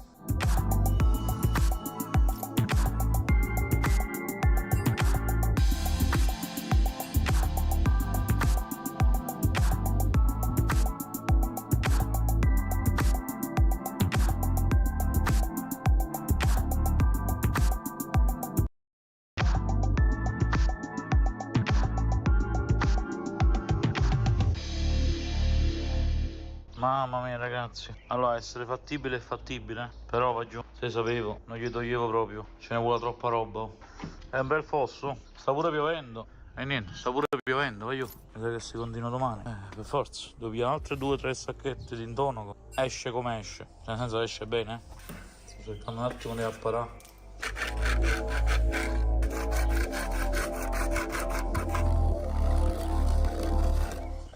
questo mo si asciuga e si ritira un po', capì?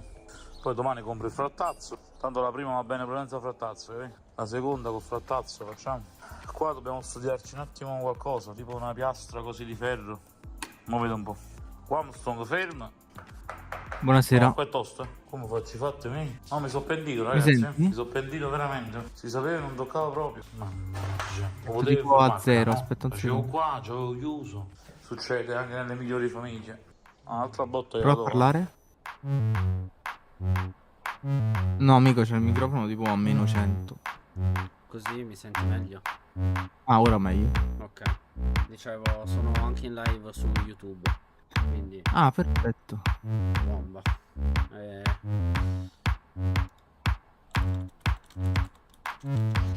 Allora, e oggi arriva gente.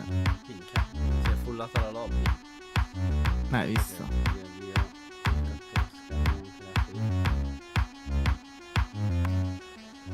Che lavoretto, Oh, voglio, ma ci è voluto, ovviamente non so del mestiere, voglio, però comunque me la cavicchio, dai. Questo ce l'ho messo, sapete perché? Per quando si chiude la serratura, no? Così gli faccio, come si chiama, dove va la mandata. No, veramente sistemati, Mo che si comincia a asciugare, ci vuole la fracassa, però non ce l'ho. Magari faccio una spugnetta, vediamo un po'. Però si deve fare comunque un'altra mano di... Oh, c'era una voragine prima, voglio, per chiuderla. Mamma mia. Nice! Tutto impolverato, voglio. Un macello. Allora ragazzi, un altro po' facciamo qua.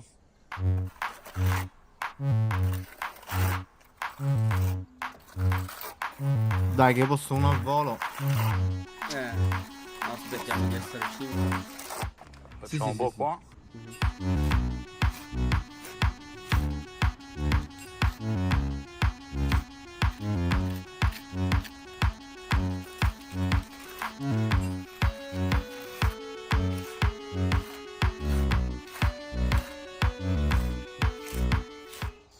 Ho rifatto come stava sopra. Ciao. Hola.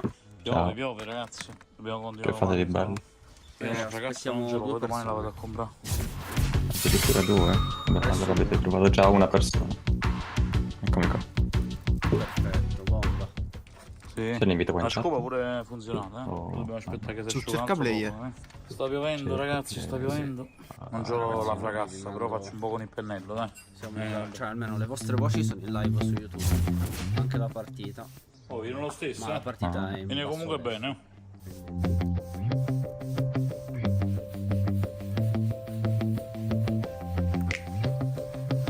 Allora, passo in canale che ti vado a seguire subito. Si arrangia per quello Devo che mettere sia. il link sulla lobby. No, per continuare non lo vedo. È meglio la pennelletta, insomma, com'è possibile? Io non ho parole. Vediamo.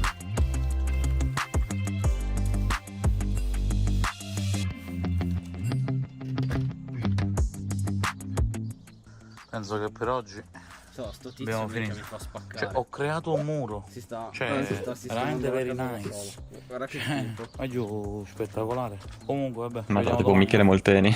Esatto. Però dei poveri. Sto bene. Ho tolto la cosa di legno. Guardate cosa è successo. Per me Normale, puoi perché startare. stava incastrata. Come ci dici? Andiamo tutti random e poi vediamo. Comunque il muro è retto, No, solo che dai, andando a così tirare. siamo. Per me no, allora, Gioco no, Master dall'ulti su round Gioco, mi piace. solitamente, Qua però posso ho grattato cambiare e io, giocarti ovviamente, prima. Che cosa? Qua Cos'è uno ho stesso? fatto una crepa. Master supporto. Così, con la stecca. La Master No, Support è che non chiudeva bene il la C-Stick porta. molto Dovuto situazionale, spaccare un po' qua. immagino. Un po' esotico, ecco. No, no, Ma è c'è- quando la dagli errori la prossima Viterbi volta lascia sappiamo la questa roba dobbiamo fare stick a porta qualcuno chiusa. con Se Master no Support non mi devo rimettere, devo impastare un po' di roba. Andiamo. Mamma mia, Fai non capire. nice, ragazzi. Non nice. Se sapevo non rompevo niente. Ma Non il lo gameplay so, di non lo so. questa live è Gischianto oppure LOL? No, LOL è secondario. Ma come stai streamando su YouTube? Perché voglio fare engagement su YouTube, ho come progetto di aumentare i follower di sopra. Su Instagram già me la abbastanza. Però voglio aumentare l'engagement per l'appunto di YouTube e poi si vedrà col tempo. Che figo. Molto figo. Però per fare iscritto ho capito che devi fare le clip su TikTok. Fatto con cemento rapido. Ma come devi fare? Però asciugo, mi sembra dobbiamo quelli qua. balle, perché Sì, ma te ne arrivano tanti follow. Se ti va un video bene. L'engagement su YouTube, cioè tipo se non c'è la sezione tipo live di YouTube. no, allora, non so se guardi la live dal telefono puoi trovare la schermata in basso a destra dove ti apre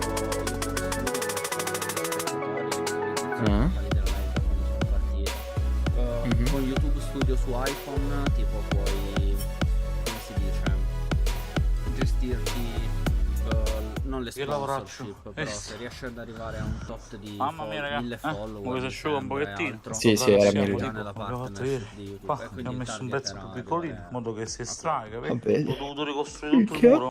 Gliel'ho messo di roba? Sì, va bene. Oh, facciamo qua fuori, qua. Un po' di roba già qui ce l'ho no. abbastanza. Premido top. l'altro tizio ho abbandonato alla fine. Premido, dai. Beh, tanto non veniva neanche in logo, cioè in voga. Meglio così, diciamo. Ah, perché? Chi è Quacchino? Sono io. Buongiorno. Ciao, signor Quacchino. Singolare così.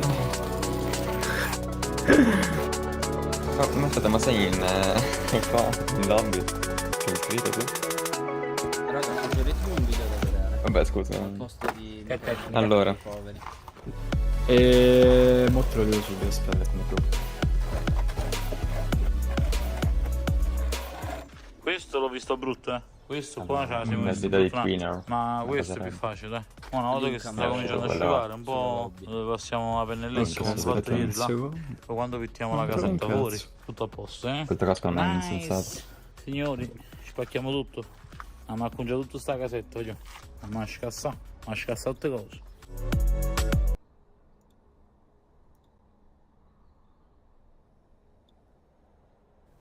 Ragazzi, benvenuti in questo nuovo video in cui parleremo di una situazione fuori di testa, perché non so in quale timeline assurda ci siamo trovati, ma uno scandalo con Fabrizio Corona, la Miglia Mal e un presunto bambino con una TikToker italiana, io non me lo sarei mai aspettato, e soprattutto nemmeno la comparsa di Balotelli in questa vicenda. Eppure questa sembra proprio la situazione nella quale ci troviamo oggi, dopo che Fabrizio Corona ha pubblicato un nuovo video della sua serie Falsissimo, in cui accusa il calciatore del Barcellona, ora impegnato ai mondiali con la Spagna, e una TikToker italiana di cose gravissime. E la notizia sta già cominciando a diventare internazionale, con persone da tutto il mondo che la commentano. La Minja Mal tiene una hija de 2 años con una modelo italiana, y esto no lo digo yo, lo dice un periodista italiano llamado Fabrizio Corona.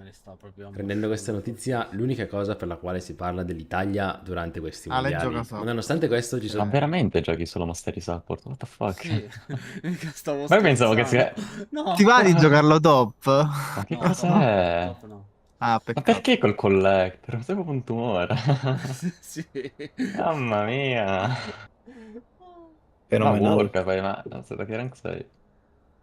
Ah vabbè, c'è Silver, ok, è vero, ci sta che work. Welcome back to another video on the Makes sense. Unprofessional Idiots channel, baby, where you join us behind the scenes of the reality of moving our lives all the way to Italy, where we're literally at the police station, immigration. And we've been here for the last 3 days in a row, sorting out paperwork, Questo legally è being able to pezzo be di here. merda. But today, Ma chi è a that is all Master? officially sorted, and we Io, are now dimmi tutto. officially residents Madonna, che fai in un the coaching? country, which is super blank. Che devo conciare? Io sono più stunnato. Ma che Dai! Vabbè, ma Buonasera. Allora, per giocare Così ne sai, Master... dai. Sì. Tu chi sei?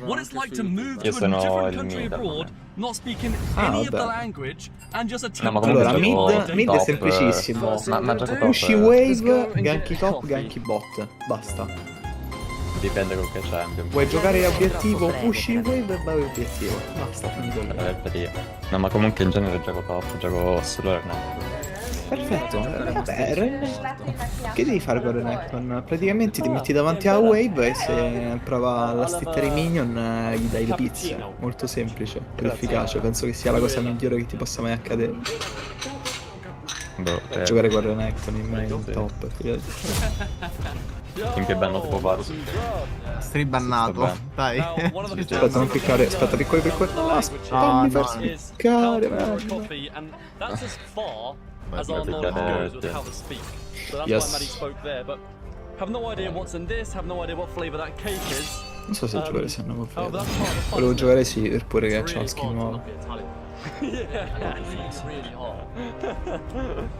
È da capire Sivir, è un po' un bidone, cioè un po' un bidone, non so come descriverla.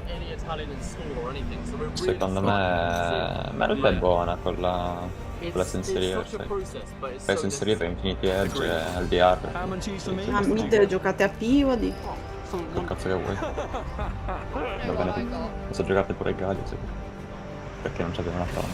Allora, aspetta. Vedere un po' che gioca Sivir adesso. Ma c'è qualche tank mid? Tipo buono, a parte Galio? No, Sion. Giocano Sion. Ah, Sion mid, ma Sion mid è fortissimo. Che noia, Sion. Ma è fortissimo. No, ma che noia, penso che sia il champion più simpatico che possa tu mai giocare tu. Not so good. Ok, sono in blind Sion pick, certo. contro Trundle non sarebbe proprio In blind bellissimo. Forse vabbè, in blind. Ma magari pensano che sia tipo support team. Riesce ad andare. Vai smart, ci sarebbe. Timo è good contro te. Vai, sì, come ti pare? Come ti pare? Ah, ma ci serve qualcuno che tanchi un attimino, sennò. Con Mordekaiser fatti ultare da Trundle e poi lo riultiti a sua volta. In teoria becchi un sacco di staz così, non so come funziona di preciso. Vediamo se mi picca un bel Zed. Però vabbè, dovrebbe essere un sacco good per me. Boh, per me è abbastanza ok. Se 1v1 con Ash non vinco mai. Perché mi outrange. Aspetta, magari se lasci tipo la Shin. Aside from the language barrier and the paperwork which we've all been through, this place is actually beautiful. Voi siete tutti a lo alto perché faccio abbastanza cagare. No, io faccio cagare. No, io sono un bidone, non ti preoccupare. There's mountains everywhere. Se non into non gioco, cioè non gioco per giocare. Ok. Esatto. È 0-10 power spike. Ma no, non serve. No, raga, niente, sono pronto sto No, man, no, aspetta. Ma si gioca quello su... Ah no, ok, visto Nocturne adesso.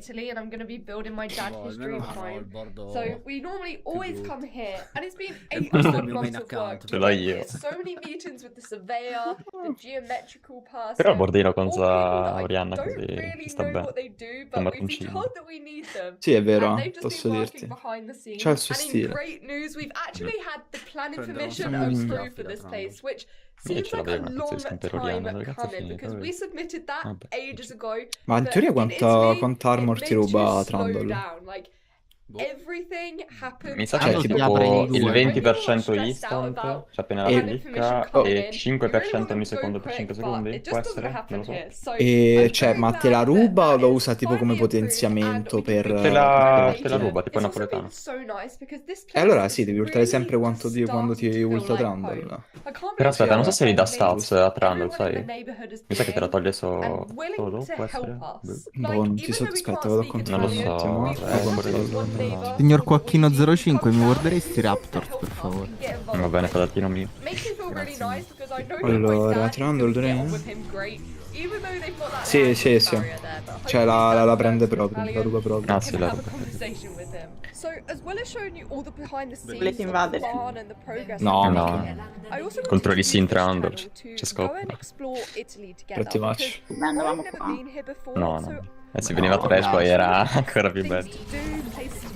Che pussi. Ma è vero. Siamo tutti dei bidoni qua dentro probabilmente.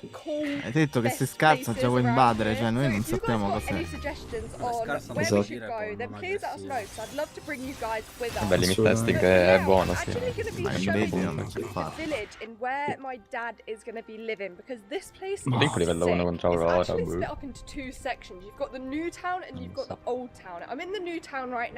Che lo sono gli avversari?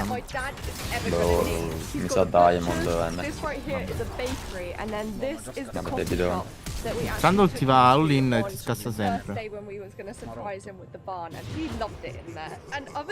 Non c'è modo che vinci. Quanta capì? Minchia Falls. Gli ho dato 3 martellate.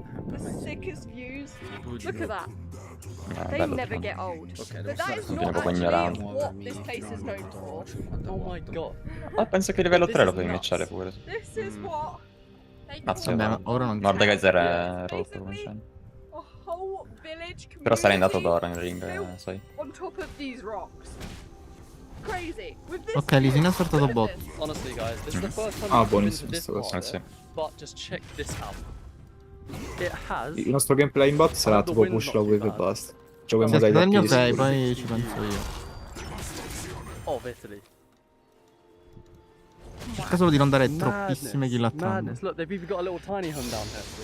Che in realtà non è un grosso problema, in realtà, cioè non... Beh, oddio. No, ma no. Ci ranna, il problema è che ci ranna down.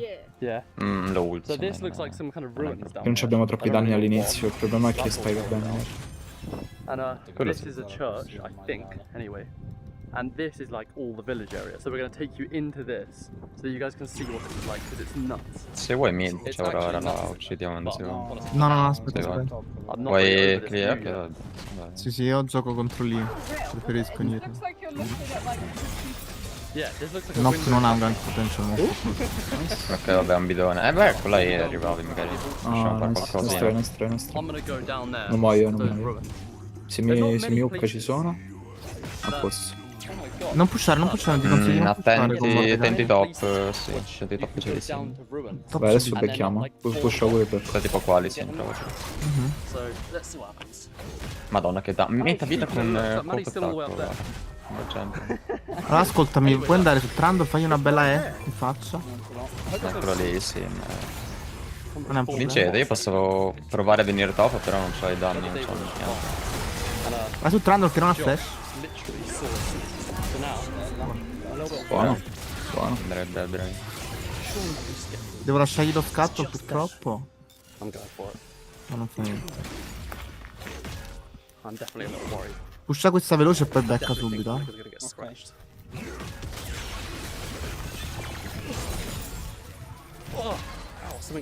Io vorrei contestarglielo là. Io ci sono. Lui non ha beccato, io ho 2 dagger. Dai, andiamo a contestarlo. Ci sono, anche se perdo vita non è un problema. C'ho il back. Se metti do la palla. Ha perso tempo, sta perdendo tempo. C'è il smite. Oh my god. Perfetto, buono. Vogliamo continuare? No. Io continuo. Yo, look at that. Attento Aurora, io non posso fare niente. Nice. I don't think Maddie's coming, she's still up the top. Madonna, bravi tutti. Possiamo provare tipo con la bot, con la jungle e facciamo drago. Sì. No. Push. Dici? E io posso pushare se meglio. Fatemi fare il secondo. Molto più corto così. Ma secondo me con il mio 6 lo riusciamo. Io già ce l'ho la D abbastanza, capito? Faccio full clear, vado top a aiutare. Tanto faccio il 6 per spammarmi. Bot non comincia a summoner. Tanto ho già visto trash scarsissimo. Io per il livello 6 magari posso venire a bot. It wouldn't really make sense for them to make this a house. Perché sono stato di coach poi? Grande start di coach, devo capire. Ecco perché ero così weak ieri. No, ma non startai mai di coach. Cioè, a meno che tipo non sia un matchup veramente impossibile. No, è che prima avevo giocato a Rise, quindi ho detto aspetta, di nuovo Rise, quindi mi sono preso la coach. Un po' di down. Mi manca pochissimo per il 6, arrivo a bot. Ne faccio il 6 con 2 campi. Lisin forse è troppo. Attento top che col 6 lui ti fa R e muori sempre. Cercate di non passare la wave, se no te la frizzo. Allora, bot, il dive sì. Se io becco e vengo lo possiamo fare. No, ma la shot lascio la palla. La R mia. No problem. So I'm just gonna walk back through. Mi serve un acqua di lux però. and climb up this. It'll be a sweaty mess. Arrivo. And my ascent. Nice, Perfetto. nice. Possiamo fare il drago, eh? No, ricollare, Sì, ricollare. sì, sì. Possiamo fare il drago. Regolare. Vuoi ricollare? Non ce l'avrò ora. Sì, tanto rimane. Credo che sì.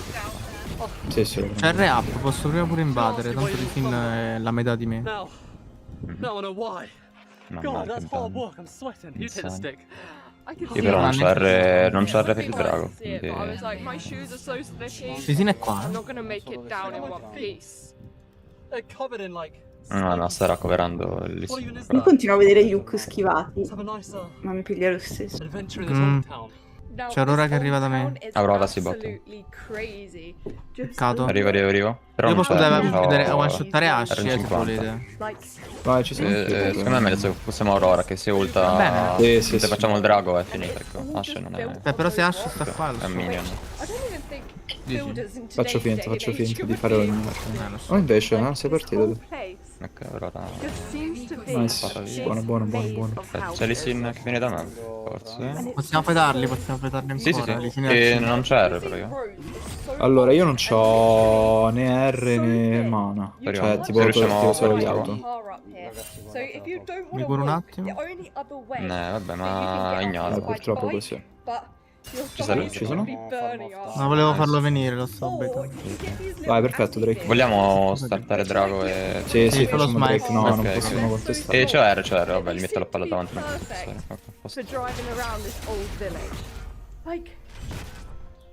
Non voglio contestare. No, non posso contestare.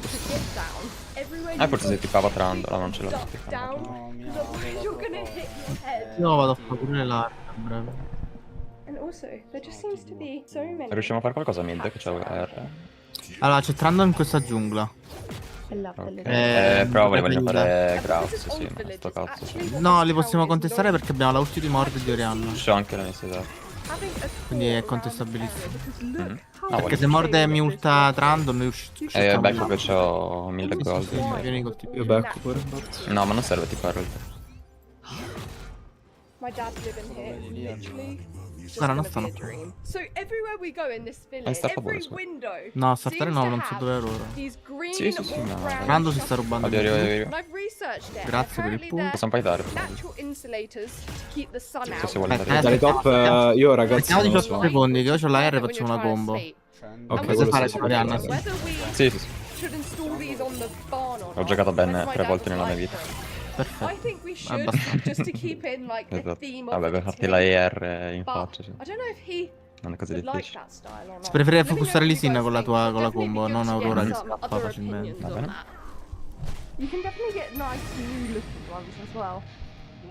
Io starto le larve. Trando dovrebbe star venendo da me. Io se mai salgo. Buongiorno. Come stai? No, Trandol è nel basso, aspetta di uccidere Mordecai. Sì. Vabbè, sto riuscendo a farmare, vabbè. Cato, se piccavano tipo Syndra, mid era il free game. Ma pure Aurora in realtà, c'è solo la E, cioè. Ok, la R, ma... La devi sapere ingaggiare. Si deve fare Aurora. In bot? In zona bot arrivo. Posso arrivare con io, cioè. Se resistete un po' io non avere troppi problemi. Ok, questo fa male. Vabbè, e flash di tutti. 1, 2 e 3. Nice. Arriva, guarda. Prendo Lissin. Ah, a posto. No, flash di Sin. Perfetto. Nice. Magari bene, se ragazzi. il farm, che ti ho dato una bella 3 kill. Grazie. Possiamo pure fare 2 black se vuoi. Faccio una culla? Sì, assolutamente, non scherzo. Vai. Quindi mi vado mid un attimo. Tutto uno adesso.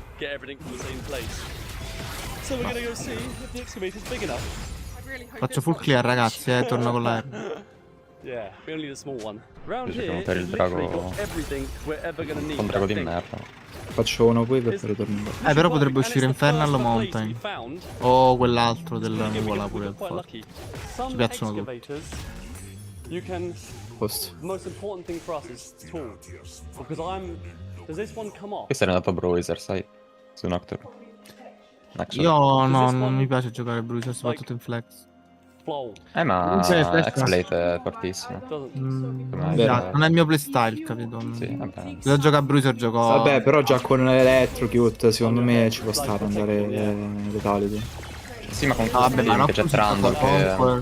però se c'ha già stai però... C'è tanto ormai se stai con Electrocute sempre per un cazzo. Senti, riesci a fare 2 danni a Aurora? Se mi 4, 3, 2, 1... Oh, you understand? È arrivato lì segnalati. Vai. Sì, no, vincete, voglio. Buono. Qua mi spacca la torre a sto giro, ragazzi. Su e su. Yeah, that's a bit smaller. Resisti ancora un po', dai. Noi giochiamo drago e poi ti aiuto dopo. Vabbè, ma smesso non malissimo, dai, comunque sei 2-2. E poi resetta così inizia a mettere guarda qua. Io mi farei tipo... mi builderei un po' di torme. Sì, fatela. Resetta con Lux. Non c'è word. Io non posso fare un po' Rabadon subito, poi c'è lo Shadow Play Rabadon. Alright, semi-successful trip. We've got a toilet come in. Digger was a bit too big. We can't get it inside the barn. That's if we need to anyway. We're gonna figure Vai that out. Rabadon. Anzi, vai... Dici, secondo me è meglio Shadow Play. For worst case scenarios, poi mi scopri le... È buono. Mi servono. Aspetta che arrivo dopo. Sono comunque un mage. Quanta vita ha Trundle? Ma c'è la ci sono top se vuoi. Guarda che fai diamo. Vieni un attimino FCR, no. Vinciamo. Però non c'ho mi vieni più vicino, ti posso mettere la palla. Corro. Non ma si chiede. Ti sei nel bot. Sto facendo breaking bot. Mi sono spaventato molto. Io abbiamo controllato, devi aspettarmi un attimino che davo lo scudo per Trundle. No, ma mi è flashato sotto torre. Vabbè, loro stanno perdendo. Sì, ma potevi aspettare un attimino a sciaguarti da Trundle. No, ma give up. Ah, dici che va a fare un po' di torre. Comunque arrivo di ultimo, appena sono in range, se prendete un po' di tempo. Io non c'ho Penta che qua, ci sono, sto arrivando. Sono metà vita, però faccio qualcosina. Ma faccio tutti qua. Sì, qua sì, assolutamente. Vedo un altro. Ti do lo scudo, vieni più vicino. Ah, te l'ho stillato con lo scudo.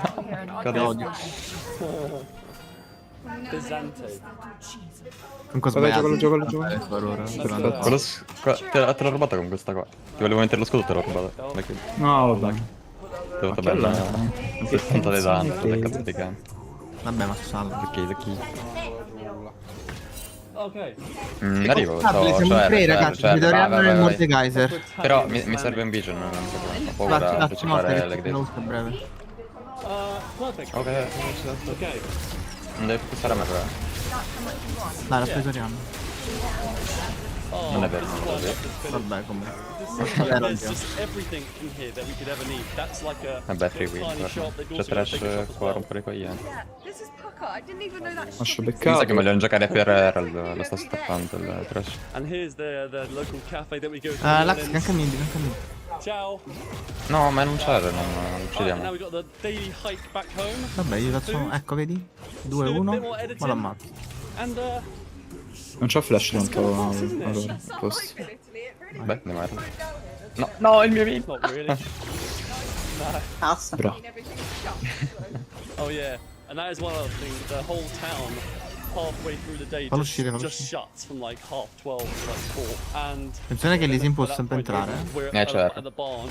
Non è vero, non ce l'ho però. Randall è vivo e potrebbe avere il TP. C'è R10, non cosa far tanto. Ok, se ne Arriva top. Butta qualcuno in casa, così resisti. Ultato, ok. No, that's why I got it, because like there's a sporty looking. Ma voglio fare... No, no, no. Vado bot, tipo. Just the scoop boys, you know what I mean? I was a cool guy back then. Anyway, we're gonna chill out back at home, munch up some grub. Ash è strong, That's all we've got time for Okay. this video. It's actually a day of uploading this video, and I'm currently. TP di Trundle? Ulti flash bar di Caos. E un TP. Ah, tutto ha tirato. Tutto. Guarda, mi attacchiamo, dai. Went really well. We met a cool bunch of people. It's super Lo devi tuttare però. unique style No, io videos non that riesco are a going poi to a be coming farlo da up. solo. It's nothing like Da we've fate la posted torre before mid. because it's just crazy what we're Da fate la attempting torre to mid. do, and I hope you guys enjoy Sì, the no. videos. Don't forget that's going to be posted this Sunday at 1 20 euro ora che sta So salendo. we'll see you guys over there. Possiamo giocarla? Sì, assolutamente. Vai, giocala. Io sto arrivando ma non c'è. Senti per ora da Vai, dietro. gioca. C'è ulti ora. Aveva Aiuto! Dai una mano, quello ti tiro. Non ce l'ho qua, fuck. Non mi frega un cazzo. Niente, trovato. Non c'è Harry, io sto entrando. And then next Thursday, back on the Assolutamente unprofessional non. for the real behind the scenes of what's going on. Continuate, vieni Lax. Thanks so much for sticking to it with portami. us. And we'll see you guys soon. Ciao! Oddio. Which is bye in Italy. Posso ultare entrambi se riesco? Muoio. Ma ultate... Muoio. Con calma, con This city's transit sucks. And today, we're gonna fix it. But because of who I am as a person, there's gonna be a Io prendo challenge. l'Isin qua, I want at least one type of transit to move Se me ci sono. more people than we Dobbiamo have stare currently in attenti the a Trundle, city. ma è meglio. So let's quickly baseline everything. We have simpatico 74,000 people. nocturnale. Our bus ridership is 25,000 per month. Our trains are Che bel tipo in 2,000 per culo. month. Per loro un po' meno. So my però è initial possibile. guess is the only way we're vabbè, going lascio to via sto surpass cazzo. our population of 75,000 is by getting our Mi serve un po' buses di to around supporto 80 qua or che arriva. 90,000. Most of our bus routes right now are over long distances, so we'll implement some local bus routes. Ganko We're ora. also going to add trams Vabbè, ma here. un bidone sto But ora. the one that I want to start with Devi vedere anche is going to be gioco. ferry. Vabbè, ma devo We're fittare il mio gonna get Ferry meggiaio. Depot, and this does have a noise pollution of medium. Per un so attimo we're gonna qualcuno place ha it on pensato Noble che avessi il Island. meggiaio. We're going to need these 4 Certo. tiles, and probably Fatto this one, tab per... and this one. No, io sto facendo tipo le addizioni. Ma c'hai tipo scaling affitto? No, Let's send this all the zero. way down. No, zero, nessuno. Zero, no. Now let's get this La connected E. in Non just moriamo, like non that. moriamo da bot. La E non è And Abbiamo... finally, let's get this connected into the Dovremmo road. drop. And I really want to avoid running an Morde, vuoi tippare qua? So we're just going to drag this surface all the way out, and then we'll just use an Vai, così mi invisible caghi, path. fai cagare. Qua non... Ah, ma non ce l'avevo guarda. Pure. This asset comes with 20 Sto arrivando vehicles, so I io, don't think pian we'll need pianino. the upgrade. C'è ulti Before pure se we mai draw any avuto. subways, Dov'è let's Ah, get ho this all capito. figured out. I want one over Sono here, molto right by bravo. all of this density. Prendi l'Isin con la ulti se So let's riesci. get that placed. No, We're going to add on the bus terminal, because we're going to use that in a E bit. Frozen Ark, con Let's quello. use the carry terminal here. No! Pull it out a bit. Non hai fatto i campi. Te odio. Let's have one more terminal. And I want this to be close to our No, bus che station, insegue? but also Morde closer to builda our di... business. builda di E poi questa. Pula... Bellissimo lui, Now those are going to be Pula our 2 D non l'ho terminals. sfruttato. We'll name this one the Rosewood Ferry Terminal. Ma ce l'hai And we'll name l'antier, the one no? all the way over here. Contro... the contro... Willow Trundle. Now all we're going to need is a few stops. And we do prossimo want to item keep this al fairly momento. minimal. Comunque No, questo... voglio- We're going to have one right here. We're going to have one Sì, right quello- C'è Harry, io non... And let's get that written by Vinciamo. Netherlands. Che fa la combo con Orianna And then finalmente. for the last Vai. one, this is going to be a shoreline stop. Ma rubalo dietro, Only non because I so. don't want to add a key wall here. Ah. Let's quickly flatten this out and commit a whole bunch of atrocities. Grazie di avermi sprecato... And now let's quickly get all of this Ti voglio connected bene. out using the narrow Ce l'hai boatway. semplice. Mi mancano 100 gol del like, se potete lasciarmi la media un attimino. Oh! Thank you. Vai. Peccato. All right, 2 Ma things. che sta facendo? First, you can tell how much of a rookie I am with Oh, yeah. fairies, because I forgot that you Damn. had to extend them out until Shall you we? see this blue line. Jogging. The second thing being, Stai in I may game? have boxed Non myself t'ho visto into a su- corner sul with this server. fairy Eh default. c'è Federico, ha invitato in questo server Ramo. Is by going underneath this bridge. Sarebbe Which boccia is di fine because fantasy it's a lift comunque, bridge, sono in game. but it almost feels a little unnecessary. Possiamo giocare, eh? Possiamo But fare there we gara? go. Mi Now sembra. it should lift No, up, Baron no, and I'm excited to see it be used. Tanto this sono way. aspettatore. Ma ci sono io. And now with all of our seaways connected, All we have to do Però mi sa che mi dai. No, non facciamo. No, ma è una cagata, non si manco fare. Sì, assolutamente. Noble Island, to the first ferry stop over here, and we're going to provide dual service, so we'll go both ways. Sono tutti inutili da uccidere, tranne Randall. Vorrei provare a ferry piccare lui. circulator. Tanca And let's drop the ticket price all the way down to 1. And until we see the result, I think 2 vehicles is going to be perfectly fine. Now we really don't need any more routes than this.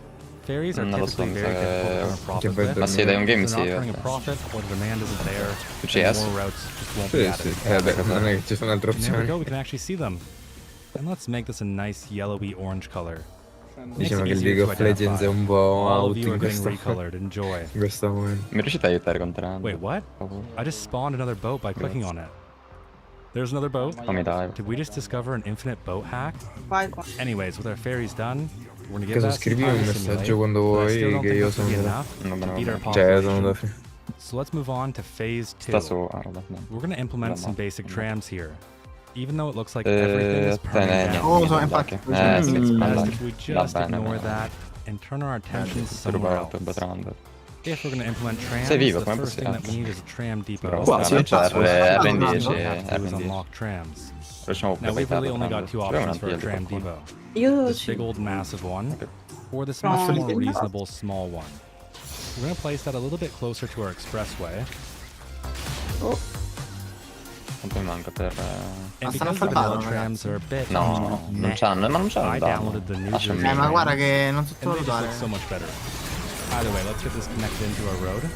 We'll take our aiuto su... We'll make this connection right here. And now we need to take a second to plan out some of our Devo routes. flashare via qua, non We posso aren't fare going to be niente. serving any single family home. Io, ma non... Their primary route of niente, transportation will be bus. sto qua mi corre infatti. We want to stay in this vicinity. Secondo me dobbiamo giocarla un po' più solo perché 5v5. Ma dobbiamo provare a Dobbiamo fare sulle side, ragazzi. I want this road to continue moving traffic, not Mettiamo sulle trams. side. Attenzione, I do attenzione. want one route that's going to serve all of this medium density. C'è Rafa. All the way around. Vai, gioco And our row homes go up to right about here. Bro. So let's wrap around these commercial businesses and our row homes. Muore, Listen, muore. Then on this end, let's add in the large tram plaza. Non ha ultimo. Adesso non posso barbare. Veramente buona come cosa. Che cure sono? We're gonna call this line number 1, office to row. We'll drop the ticket price all the way down to $2. Office is pink. No, io c'ho... Se Trundle ci corre... Dovrebbe essere il drago. drago. Doppiamo il drago. Each type of transit stop Se no va a has an finire che si assigned fanno il comfort point a level. caso. So for example, if we take a look at just a normal bus sign, it has a comfort level of 10. Whereas the bus stop shelter with bicycle stands Lux, guardami un has a attimo mid comfort ora level che of Ash 50. pusherà. The only reason why comfort Ma level non ci conviene, secondo me non ci is conviene because it buttare influences Ash. how often Ma io ce l'ho ogni citizens 20 take secondi. transit. Ah, And ok, in allora this sì. case, we have the ultimate tram stop, the Sai cosa potessi fare? light L'item quello nuovo che dà ulti CDR, attack speed e So we're crit. gonna say that the city is investing essere No, no, vabbè, quello non è buono. Ah no, quello no, non mi piace proprio. Non è And we buono. unlock the art supply No, store. no. That's perfect. Però Cioè, ti dovresti fare tipo le Yuntal. Cioè, Yuntal e poi ti fai The quello. tram stop in Magari front of a se ti gas fai station infiniti isn't the edge, most crit build, ideal. No, io sono Most quick of the build, commercial is farò il just not di dense edge ma enough. la stide. And unfortunately, the art supply store is Cioè too preferisco a big. D, But Nocturne the la D poi Westwood Center isn't. non posso sacrificare Right a on D, this quello non corner, dà we'll D. have a nice little restaurant. There we go. There's stop 1. Trundle. Poi questo deve essere Trundle. I want this route to be fairly punchy, Io push non and I don't want it Minchia to drag grossi too sto much. facendo WMR. So we're gonna keep the stops fairly light. We'll have one right near all of this residential.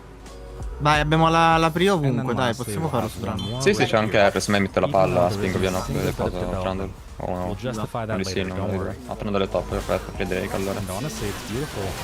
It looks so good compared to the vanilla trams. And sometimes you just gotta stop and take sembra pictures. Oriana puoi andare te bot. Now that's Che definitely not E gonna be poi enough resetta for con the l'ax. population. Così poi c'è la So vision let's da work on our mettere al second baron. route. And for this one, I want to Così serve the giochiamo opposite baron. side. Ora Sarebbe c'è da difendere top, sennò... No, non difendere, da piccare Past our proprio. bus station, a bunch of our Adesso io density. resetto, Non lo so up se- e This right here lo is going to be a uccidiamo. transfer opportunity. Ce l'ho pure io. But now our density Push starts wave to fall arriva. off Momento. pretty heavily. Which means Anche it is 100 time to turn around. Ha ricollato ormai? Let's place in our Mi sa che viene architectural bot. stop right there. We call this one line sarà in 2, giù. Plaza to Riverview Apartments. Now let's get a few stops Probably in. Of course, we're gonna have one right in Disin front of per our cap. hospital. Ah, c'è no, c'è la DD. Che GTRP. Oddio, bot, We're already sì. covering a pretty large portion of our density. There's really only one more area left, and that's over here. Kino mid? So let's set up io sto... from our tram plaza. It's gonna go all the way down this road. Ora vieni qua dietro, vieni qua dietro. Again, let's add in one of our Mettimi la tram palla. stops. And what is right here? A bunch of office space. Serve morto. Ma non penso di avere range. Cioè, Ok, se tu scappi, mi sa che la palla se ne va a fare. Devi temarla in maniera intelligente.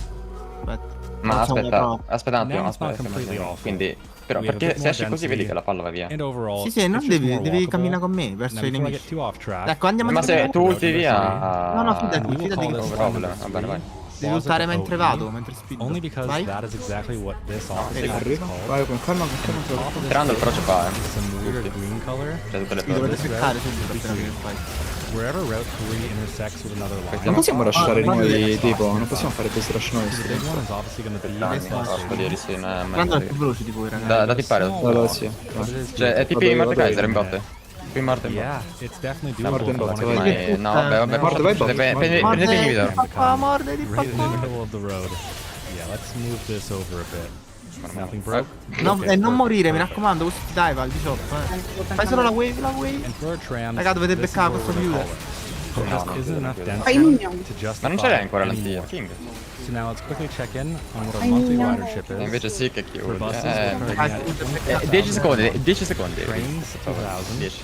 trams Abbiamo la 775, Silver and ferries 1370. Disastro, Baron, dovremmo chiudere noi. Abbiamo overnext. Vai, Baron. Let's throw one more vehicle Dobbiamo chiudere on there. adesso, nei 50 And because we're secondi nowhere dove close hitting our Trundle non goal, c'è. we're gonna Devo have to perché rely on ormai buses. c'ho I got a bad feeling girare it's ci sono. buses.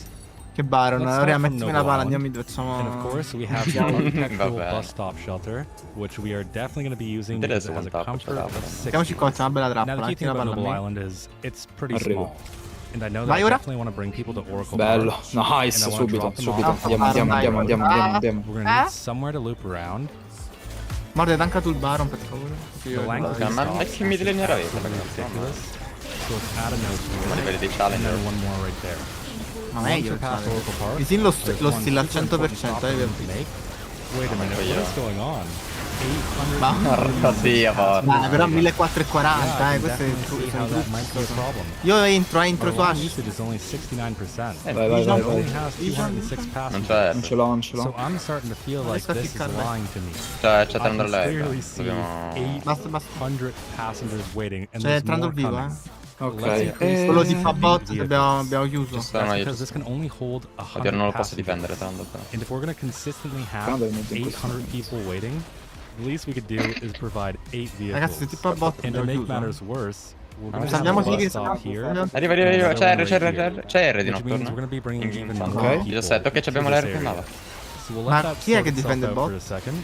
Non serve, Proviamo non dei serve. backup. Chiudiamo. Ha tippato con la Oh, sta Dio. further down, we're gonna have one more stop. Non so mica per tippare però. Vabbè, tipo lì, All of our ma... non outside so che stops sono first, and it's still bad. I can just see tiny morto little no. passengers. Vogliono chiudere. I'm really running out of names here, so I'm gonna call this the Noble Island Express. Nice, The Express bravo. reminds me of the Polar Express, so we will make this red like Santa Claus. And you know, I figured this would have gotten at least a little bit better, but no, it's gotten way worse. We're slowly but surely increasing our number for our passengers Dobbiamo waiting. tirare dritto a destra. C'è Drago, Traffic? Come ma on, secondo me please. sì, possiamo chiudere. Please, no traffic. Dobbiamo chiudere Sì, adesso. bisogna chiudere. No. Però c'è... I'm just gonna continue to ignore that. Dovremmo for now. attaccare I wanna check out our other No, stops. How are they doing? Facciamo niente. By our low density, this has Io andrei a fare 400 top, passengers lascia waiting. libero. Ma facciamo a chiudere, venite qua, venite qua. I just find that very hard to believe. Ah, ci manca in base, dai. Every single serve- stop and every single ferry Non c'è il nostro is team, pretty ragazzi. much maxed out. Che compito? These two are the Bastiamo, only mentre ones that passiamo. 20 don't have secondi, any 20 passengers. secondi But spawnati. this one is about to pick Vediamo, up sì. Io ho paura che li si CR, non Again, this is just one of those things that you gotta take a picture. Wait a minute, I saw someone cut in line. That should be against the rules. All these new people are walking in and they're getting on right away. Aurora, da fare Aurora, ma Waiting for dov'è il nostro hours. support, brother? Anyways, before I get too dall'altra obsessed with parte. Ma potevamo the story, chiudere. let's return back to the next bus route.